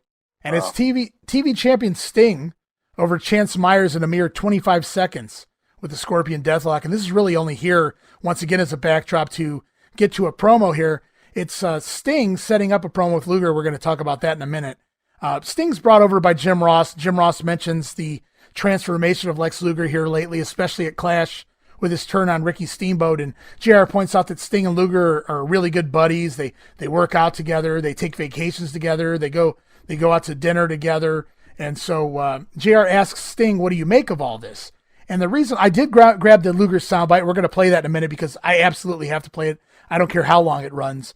But I clipped off Sting's part of the promo simply because the Luger part of the promo goes so long. But, it's fantastic. So everyone listen. Everyone make sure to tune in and listen. But I did capture the end of the promo of Sting, which is basically, Sting, what are your thoughts on Lex Luger's turn? And Sting basically saying he's disappointed in his friend. And that brings Luger out. And that brings us to the soundbite that I'm getting ready to play. And Steve, I know you're going to have a lot to say, and we'll talk about that on the other side. Everybody listen carefully. Some of the best work I've ever heard. The bottom line is, I guess I'm just disappointed. I guess I understand. A good friend, I can see where you can be very disappointed. And, well, speak of the devil, and out he walks. Well, I guess we'll find out something right now. Who knows? I know if anybody in the world can reach the man, I know it's you. I guess I'm the only one. Maybe we'll do it right now. Let's just see. Obviously, you heard the comments, Lex. A lot of people are concerned about, quite obviously, the way you've conducted yourself in recent weeks. Let me get this straight. You're disappointed in me. I might expect that from your typical moron who's sitting out here in your studio audience, or your average couch potato sitting there at home who has nothing to do with their time. But Stinger, buddy old pal, we're winners. We're doers. We're not watchers. When you first came into the NWA, I took you under my wing. Oh, shut up. I nurtured you. I brought you along. I allowed you to travel with me. I allowed you to come to the gym with me and work out. So maybe someday you'll have the training techniques and the physique of a total package Lex Luger. I took you to the finest restaurants. I taught you how to read a wine list. I took you and taught you how to dress, what clothes to wear, make you a stylish man of the world. And you're disappointed in me. Well, first of all, I didn't know that you were allowing me to travel with you or allowing you to have a nice meal with you and things like that. Let me just allow myself to say right now, you just make me sick, pal. I got to think that a lot of your former friends, quite candidly, feel that way. I know there's a lot of little kids here tonight, a lot of kids watching at home. A lot of little kids. Yeah, kids. They look up to you. It's been backwards all along. You see, you should have all been catering to me. You see, I'm sick and tired of catering, especially those little snot-nosed kids. I'm sick of your petty little intrusions into my life. when I'm eating, when I'm walking through airports, when I'm in hotels. Lex, can I have your autograph? No, you can't. If you have an autograph of Lex Luger, you better frame it, because there will be no more. No more pictures, no more nothing. And all you pretty little girls out there, I am sick and tired of your stupid little flowers, your little love poems. Do you actually think I read those pathetic little things? A man such as myself, who could have the pick of the most exotic, beautiful women that the face of this earth has to offer. Do you really think so? That is so pathetic. That's not the only thing I hear that's pathetic, in my opinion. I want to tell you something. What about, I know what you think about Sting as your friend, but what about Ricky Steamboat? He never did one bad thing to you in his entire life. You know, I'm starting to think I have the group Sting and Steamboat in the same boat. They both care too much what these idiots out here think. It's time to put yourself first if you want to be a winner in this sport. It's a rough sport. Ricky Steamboat, you've been living in a fairy tale existence for way, way too long. And I've just woken you up. And if you want to do the smart thing, you avoid Lex Luger, you'll give up your #1 ranking. Because I'm the U.S. champion, I should have been there anyways. So Ricky Steamboat, if you're wondering why, in the middle of the night, your little boy's waking up to sobs, if you wonder why your family has cold chills, it's because of this. Because the total package Lex Luger is the man in this sport today. He is the premier wrestler in our sport today. And they're worried about your health because there is 275 pounds of rock-hard muscle who doesn't care if you just go around you or through you to get the job done, because I am #1. And there's an old saying, Jim Ross, and it goes like this. Ricky Steamboat, a good big man will beat a good little man any day of the week. All right. A lot of things are wrong here, and that's one of them. Fans, we'll be back. Lex, can I have your autograph? No, you can't. Tell me that didn't sound like a shoot. Oh, it sounded awesome. Like the emphasis on the words and the delivery was impeccable. It was just excellent. The first time around, I didn't really pay attention. I was just listening to what Lex was saying, but the crowd was starting to cheer for him a little bit. And that, like, there you could hear one kid say, "Tell him, Lex." And then when he started talking about his muscles and things like that, the crowd popped. The women definitely popped. So he was getting some cheers there. So that center stage crowd was different and pretty cool. But the promo itself, this is hands down. I mean, I don't know every Lex Luger promo. I don't know every interview. But you know when you hear a good promo. And when I heard this, you kind of mentioned to me like the week prior, leading up to it, like, dude, we got to talk about this. So I was looking forward to it. And when I heard it, and I was like, holy shit, no wonder you want to talk about this, because I did not expect Lex Luger to be able to cut a promo like that. That's not in him, to be honest with you. It doesn't feel like it's something he does. Right. And he hasn't done it. He probably hasn't done it since this one. I just thought, like I mentioned earlier, with the promo from the weeks of shows prior to this one, that he probably jumped for joy when they told him he was turning heel. He bought into it. He was rejuvenated. It was like a fresh lease on life. He's taking the ball and running, and he's the MVP right now for these shows so far. Like this episode by far. I gotta be honest with you.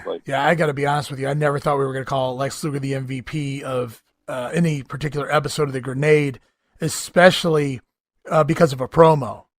And I mean, Terry Funk's promos, most of them have been tremendous. Like some of the best stuff I've ever really heard. I mean, entertainment value wise, but this rivals, even the Terry Funk promos as probably being the best promo in the entire first 6 months here of the NWA for me, which is saying a lot because it's Lex Luger.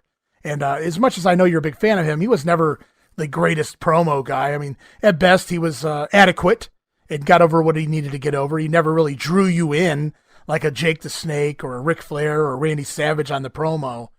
And man, this is just tremendous from all different levels. I have to say, like you said, you can't really comment on every Lex Luger promo ever, but I think we've heard them. And if they had really caught our minds, we'd remember other promos. We could reference at least one other promo, and last week's was pretty okay, but it was nothing compared to this.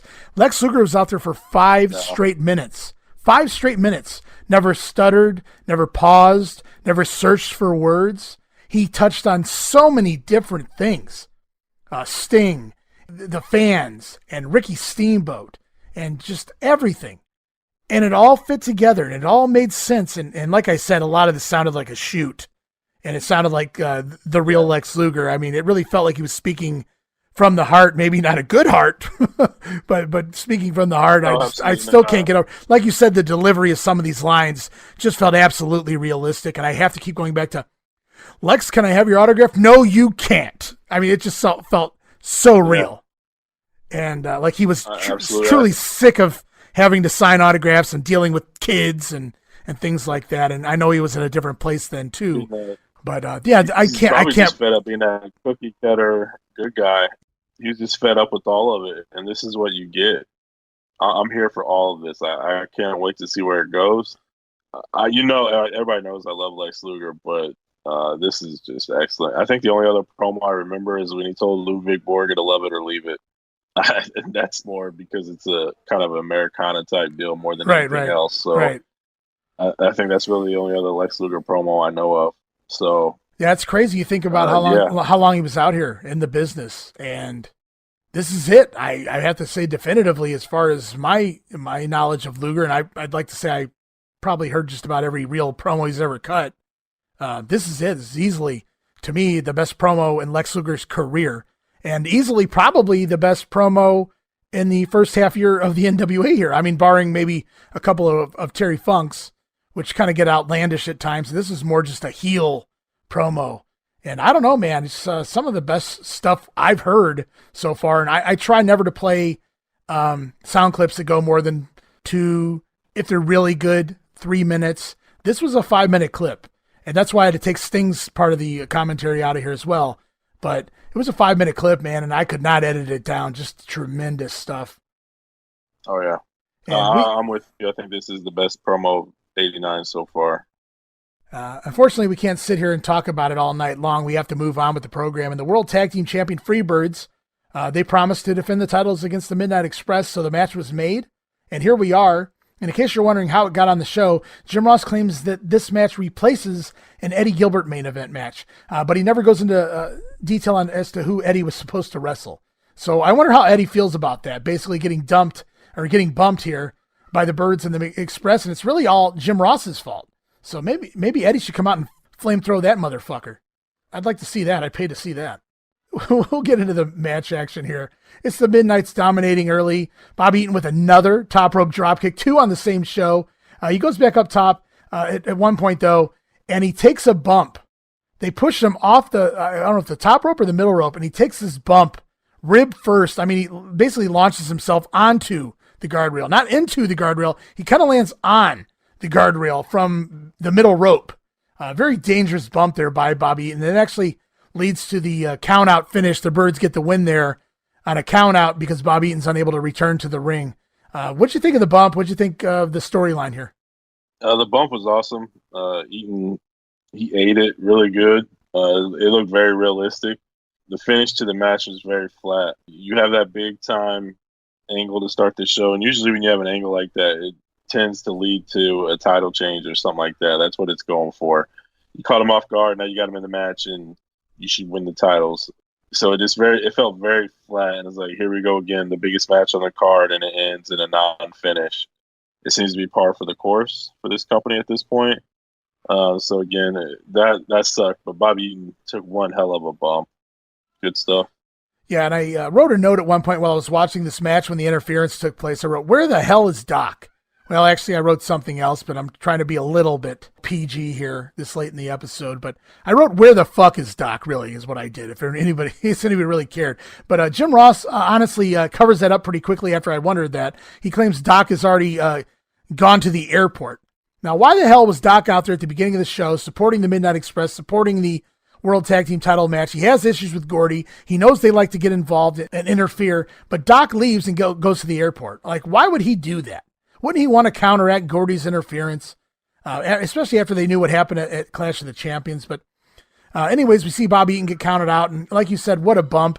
I wrote down amazing bump, but a shit finish, kind of basically what you said. Match went about 8 minutes, 14 seconds. The entire night to me, and maybe it was just me, but it felt built up for a title switch, even if a short one. Maybe they lose it back next week, or maybe it gets overturned somehow. But instead, the Birds keep getting force-fed to us.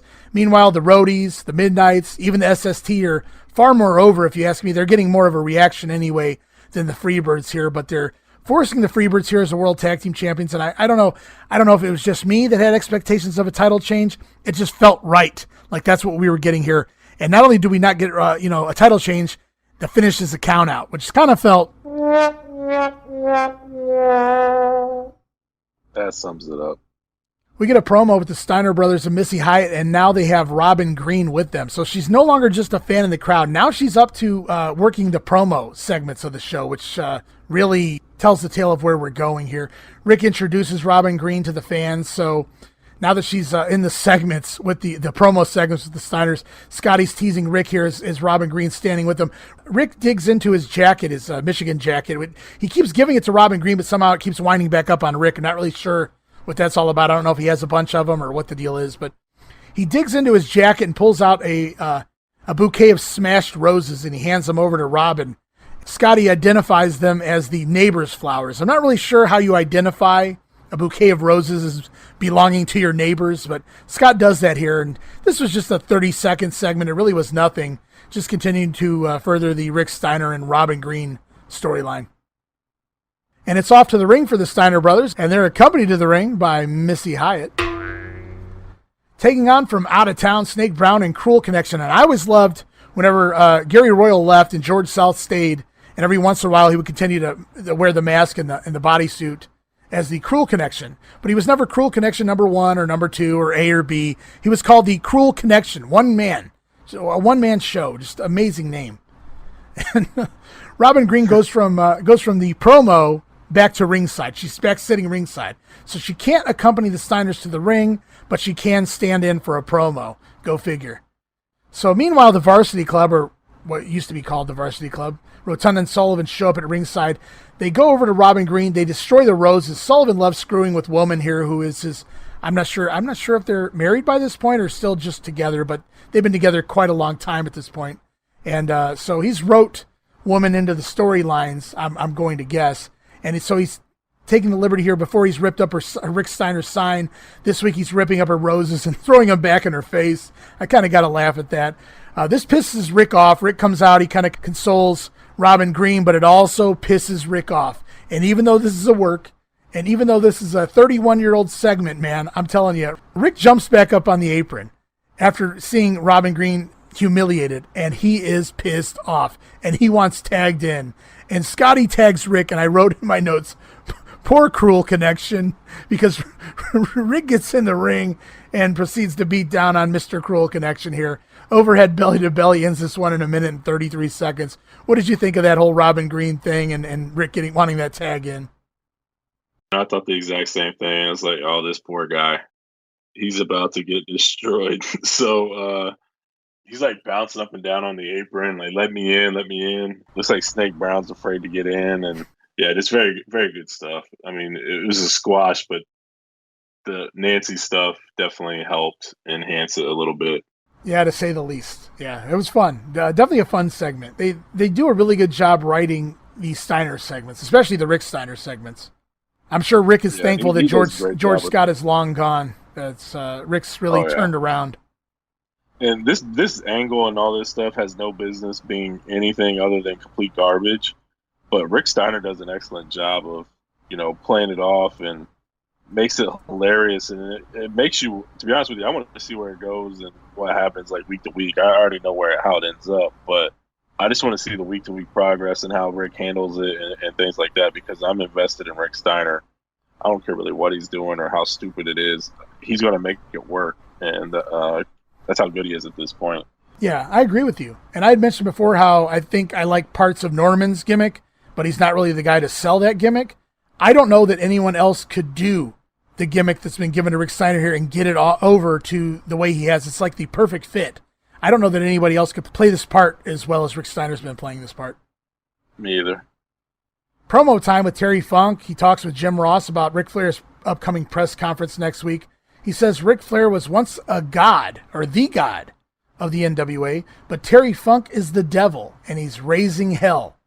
Funk tells Ric Flair to make the right decision next week, basically warning Flair to retire. Because if Flair does return, Funk will hunt him down and I guess finish Flair off for good. Just a basic promo here from Terry Funk. Nothing fancy. I almost feel like, I'm not saying he did it on purpose, but it almost felt like Funk's promos here have been dumbed down to a degree just because it's the week for Lex Luger to get over. I mean, I know that's probably not why, but it worked out kind of well here. Luger shines in the spotlight of the promos this week. Terry Funk kind of takes a back seat with some more mundane type basic promos.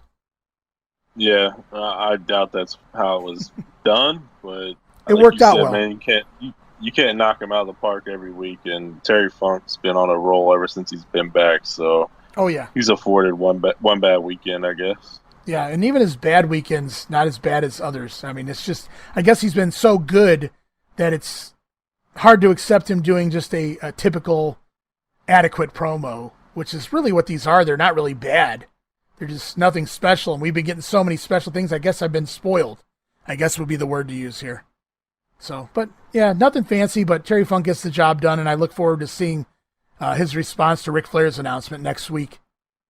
We learned that War Games is coming to the Great American Bash, and oh yeah, a pay-per-view with a 2-ring battle royal, and since there's 2 rings out there, hey, let's just overkill this. Let's just throw War Games on the card too. Absolutely phenomenal. I love it. Can't wait.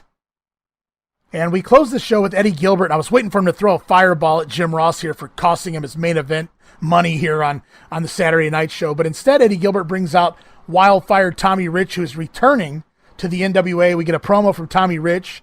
Rich then leaves. And then Jim Ross stops Eddie Gilbert. He wants to, hey, show me how you do that fire thing there. Show me how you do that. Eddie Gilbert refuses to give up his secret. And then Gary Hart confronts the two.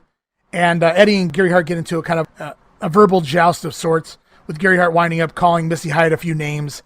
Eddie takes exception to that, attacks Gary Hart. We wind up seeing Muta attack Eddie Gilbert from behind with the kendo stick, and you'll hear some shots here. I grabbed this audio bite. I wanted to play it for everyone. Listen to the whole thing play out. Welcome back, fans, to World Championship Wrestling. We only have a couple of minutes left in the program here with Hot Stuff Eddie Gilbert. I understand you got a friend with you. Jim, I've got a surprise. Everybody here already knows he's here. I want to welcome back to the NWA the one and only Tommy Wildfire Rich. All right, Tommy. Welcome back, man. You know, it's a pleasure to be back. You know, Tommy Rich was here. I was one of the pioneers of the NWA and TBS. And I'd just like to say, you know, I heard Lex Luger out here talking about he didn't want to sign pictures. He didn't want to do that. Well, I remember a time in 1981 in Augusta, Georgia, if it hadn't been for all these people out here, Tommy Rich wouldn't have beat Harley Race for the NWA World Heavyweight title. So let me tell you something, brother. Lex Luger, Terry Funk, Ric Flair, I want everybody to know Wildfire is back, and I want to be on fire. Hey, and I want to say one more thing. Next week, I won't be in this suit. I will have my tights on, and I will be TCB. All right, Tommy, thank you a lot. We'll see you next day. Eddie, wait a minute. Hey, I want to interview the Eddie Gilbert. I've seen 2 Eddie Gilberts here in the last few weeks. I know both sides very well, my friend. There's a side that likes to go by the rules, and there's another side that's a little crazy. And I saw you try to throw fire at the Great Muta. How'd you do that? I mean, what'd you do? Why'd you do that fire thing? Jim Ross, I'm the only person that knows about that, and I will remain that way, too. Wait a minute. Hey, guys, we're back on the air, fellas. Let's hold on here. Bring him out here. Why didn't you bring Muta out here? Bring him with you. I am not going to put him in a position. We're almost out of time, guys. Burn his face. Oh, yeah? If that bimbo would have kept her out of her business. What'd you call her? I could call her a lot more if I wasn't on TV, brother. And I guarantee you. Hey, come on now, Eddie. Eddie Gilbert right here in the set. I want to get out of the way. Eddie Gilbert hammering. Hot Stuff Eddie Gilbert. Wait a minute. Here comes the Great Muta. Muta blows the red right in his eyes. Oh, my God. And there's a kendo stick in the back. We're running out of time. We've got to go. We got to get out of here. We'll be back next week at 6:05. Don't miss it.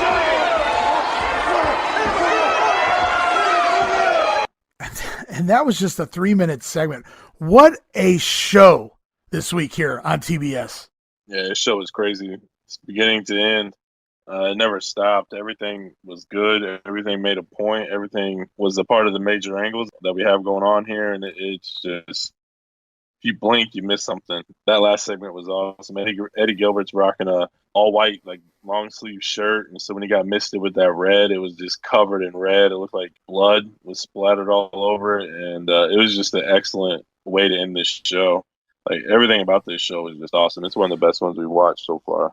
I don't know that I've ever seen a TV program, and I know this episode was only an hour, but I don't know if I've ever seen an hour TV program where everything on the entire show tied into something. Of course, a lot of the show was based around the Freebirds and the Midnights and Gordy and Dr. Death. But then we had a Sting match, which was really only there to get Sting out there to cut a promo about Lex Luger, to get Lex Luger out there to cut that big promo, the promo of his career. And even here, obviously, we have the Eddie Gilbert feud with Muta taking another turn here as Eddie Gilbert did the fireball in the Clash, and now it escalates here as not only is Missy taking the mist, now Eddie Gilbert's taking the mist as well and beating down with that kendo stick as part of the Bash tour. That's kind of, selling point for the Bash. But even Tommy Rich, he's made his return, and it kind of seemed weird to just throw Tommy Rich's return in here at the tail end of a show in the middle of an angle with Eddie Gilbert and Muta. But it even tied into the Luger promo, because Tommy Rich references being here. He was the Hulk Hogan in Georgia at one point in the early 80s. And here he is. He's back after all these years on TBS. And it was the fans that got behind him and enabled him to beat Harley Race for the world title back in 1981. And now that he's back, he feels disrespected, or he feels that the NWA and the world title and the fans especially are disrespected based on Luger's comments. So Tommy Rich takes exception to Luger's comments. So everything on this entire show ties into something. It's just an amazing episode of TV, a great hour of TV. Yeah, hands down. Like I said, this is probably the best TV we've seen since we started doing this. That covers a lot of ground. Yeah, everything hit. They didn't miss anything. This was a grand slam. It was awesome. It was very entertaining. And we move on to our final show of this episode. It's the main event for June 25th, and it's Jim Ross replacing Lance Russell, along with Paulie Dangerously now, and because Ross needs a fourth fucking show. Power Hour, Worldwide, World Championship Wrestling, now the main event. Jim Ross has basically taken over 80% of NWA television. And as good and as great as the Lex Luger promo was on World Championship Wrestling, the segment that opens up this show, I can't call it as good as that promo, but it's a great complimentary piece. It's the continuation of a great weekend for Lex Luger here, as Lex Luger enters the ring to take on the almighty Lee Scott, the former two-time VIP Jobber of the Month. And in a pre-match promo, Lex Luger basically teases a U.S. title match here. He asks Lee Scott if he'd like a U.S. Championship match, and Luger makes Scott answer him and reply everything he says with, "Yes, sir, Mr. Luger." Even when he makes a mistake, Luger corrects him, makes him go back and say, "Yes, sir, Mr. Luger." I thought Lee Scott was excellent in this promo. He knows what's expected of him. He delivers his lines well versus most jobbers who kind of mumble when they're forced to talk, or they stare down at their feet. Scott did a great job here as a character. Lex asks him if he believes in himself. "Yes, sir, Mr. Luger." He gives Lee a contract to sign for the U.S. title. Scott signs it. He writes his signature on the back of the referee. Lex even tells him, "I'll do you one better." Luger offers to lay down and see if Scott can hold him down for a 3 count. Just make it that easy for Scott. All he has to do is hold Lex down. And I had this vision in my head of Lex basically kicking out on 1 or 2 and throwing Lee Scott halfway across the ring, but we don't even get that. In classic heel fashion, Luger hands the microphone over to Scott, and as Scott's taking the microphone, Luger just plows him over with a clothesline, knocks him the fuck right out, and places his foot on his chest, and Lex even rests his hand on the top rope as he just makes this nonchalant cover and gets the 1, 2, 3. I don't even know if the bell even sounded, but Lex gets the win here in a matter of seconds. I thought this was a great segment. Yeah, it was awesome. It was just a continuation of the 2 weeks that Luger has had on this episode of The Grenade. He's knocked it out of the park. He's rejuvenated his career. He's taking the ball and running with it, and everything's been awesome with him. I keep on saying that, but there's really no other way to describe it. Whatever you want to use to describe it, it's what this has been. And very, very entertaining. And again, this is probably the best work of Luger's career as far as microphone and just getting a character over. This was great heel shit right here. He even threw me for a loop. Like, I didn't see what he was going to do coming, and I thought I thought the promo part with Lee Scott was great, but when he actually did what he did to him, it just took it up another notch for me. Yeah, same here. I was expecting the same as you. Yeah, he's just going to launch him like 10 feet in the air from the floor, which makes more sense for him because he likes to show off his muscles and his strength and shit like that. So that's what I was expecting as well. But I'll take a big-ass clothesline when somebody's not expecting it. That was just as good. So nice stuff. Next match sees Dr. Death Steve Williams take on the Bounty Hunter. It's Al Green back with the mask on. I don't know who they think they're fooling. They intermix these matches and they wear the same exact gear. But it's Al Green back in the hood as the Bounty Hunter. Jim Ross plays up that maybe the Bounty Hunter has been hired here by the Freebirds. I'm not sure what a job guy Bounty Hunter costs. I hope it wasn't much. It's back and forth, kick and punch style, pretty stiff stuff. I think the Bounty Hunter, Al Green, makes a good foil job guy opponent for Dr. Death because he's a little bigger, more stockier. It's more fun. At the end of the day, it's the Oklahoma Stampede that gets the win. Dr. Death with the win here in 5 minutes, 1 second. And it's on to the main event of the main event. It's Captain Redneck Dick Murdoch taking on Wild Bill Irwin. And this match basically sees Dick Murdoch work the arm of Irwin quite a bit. Irwin keeps getting pissy. He's getting mad at the referee, Nick Patrick, repeatedly taking swings at Patrick, trying to kick at Patrick. And finally, Dick Murdoch tries to give Nick Patrick an opening. Murdoch grabs Irwin from behind, holds his arms back, and tells Nick Patrick to lay in some shots. And Nick Patrick, being a veteran of the game, it was kind of fun here. The crowd really played into this. Patrick teases he's going to take a swing and nail Irwin, and the crowd's it's really getting over. The referee's going to pop Bill Irwin. But Nick thinks twice, and he doesn't do it, which was kind of a bummer. I would like to have seen it happen. But the match goes on for a while, a whole lot of nothing going on. Dick Murdoch with a neck breaker across the top rope, which I thought was pretty cool. Drops the big death to elbow with If You Will, baby. Murdoch winds up charging right into a boot in the corner from Irwin.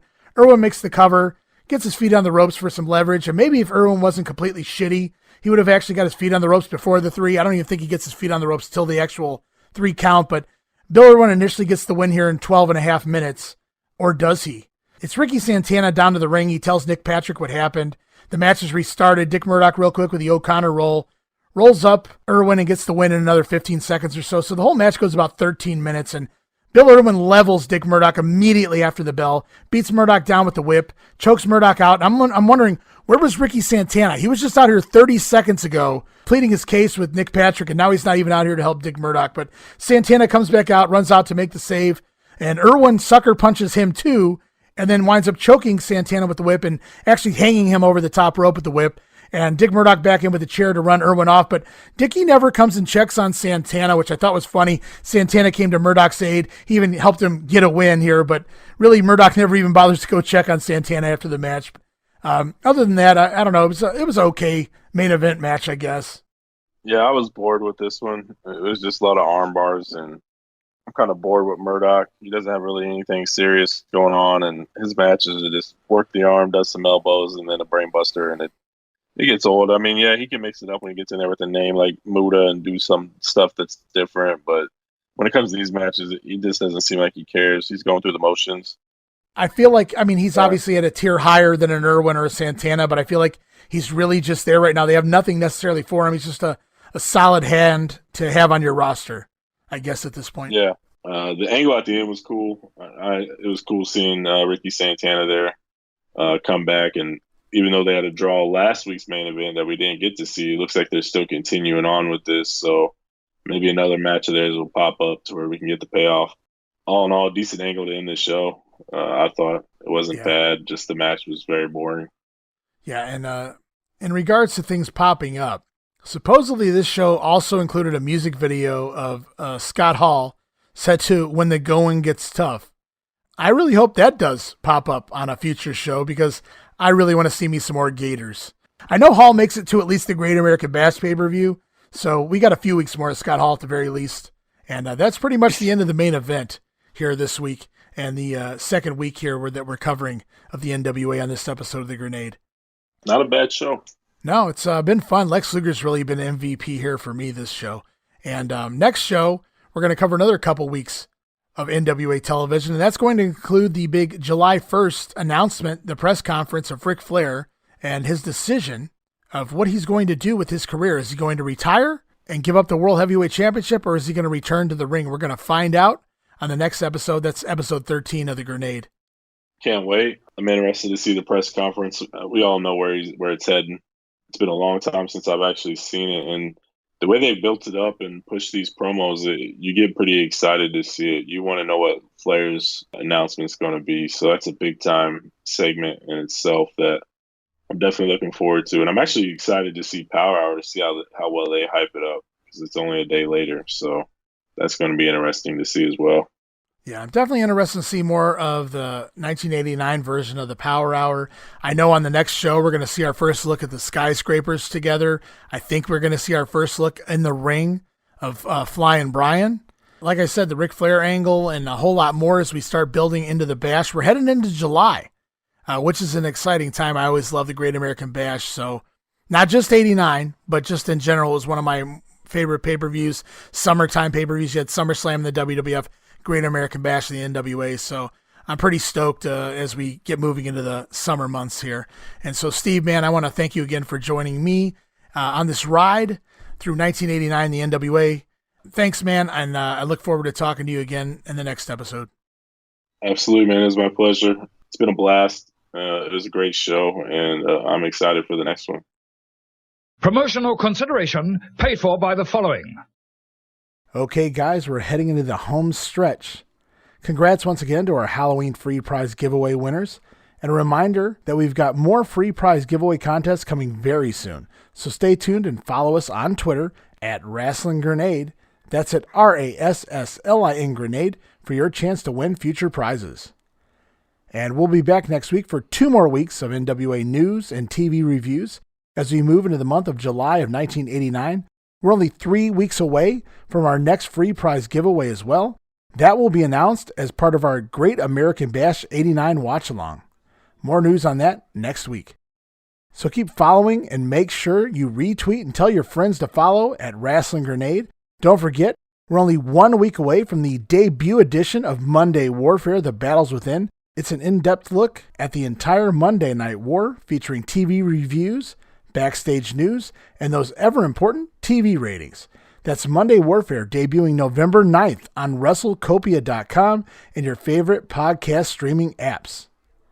Once Monday Warfare gets up and running, we'll likely be moving the Grenade to a different day of the week. I'm thinking Tuesday or Wednesday. We'll have more info on that next week as well, so keep an eye out for that. But rest assured, the Grenade is going nowhere, and we will be back next week, as I said, with 2 more weeks of NWA TV.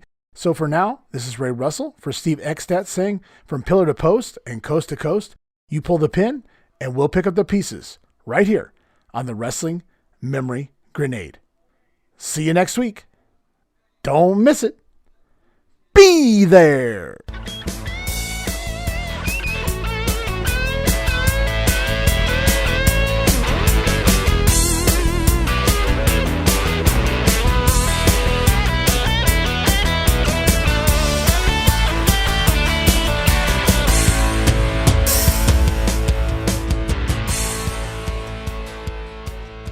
Lex, can I have your autograph? No, you can't.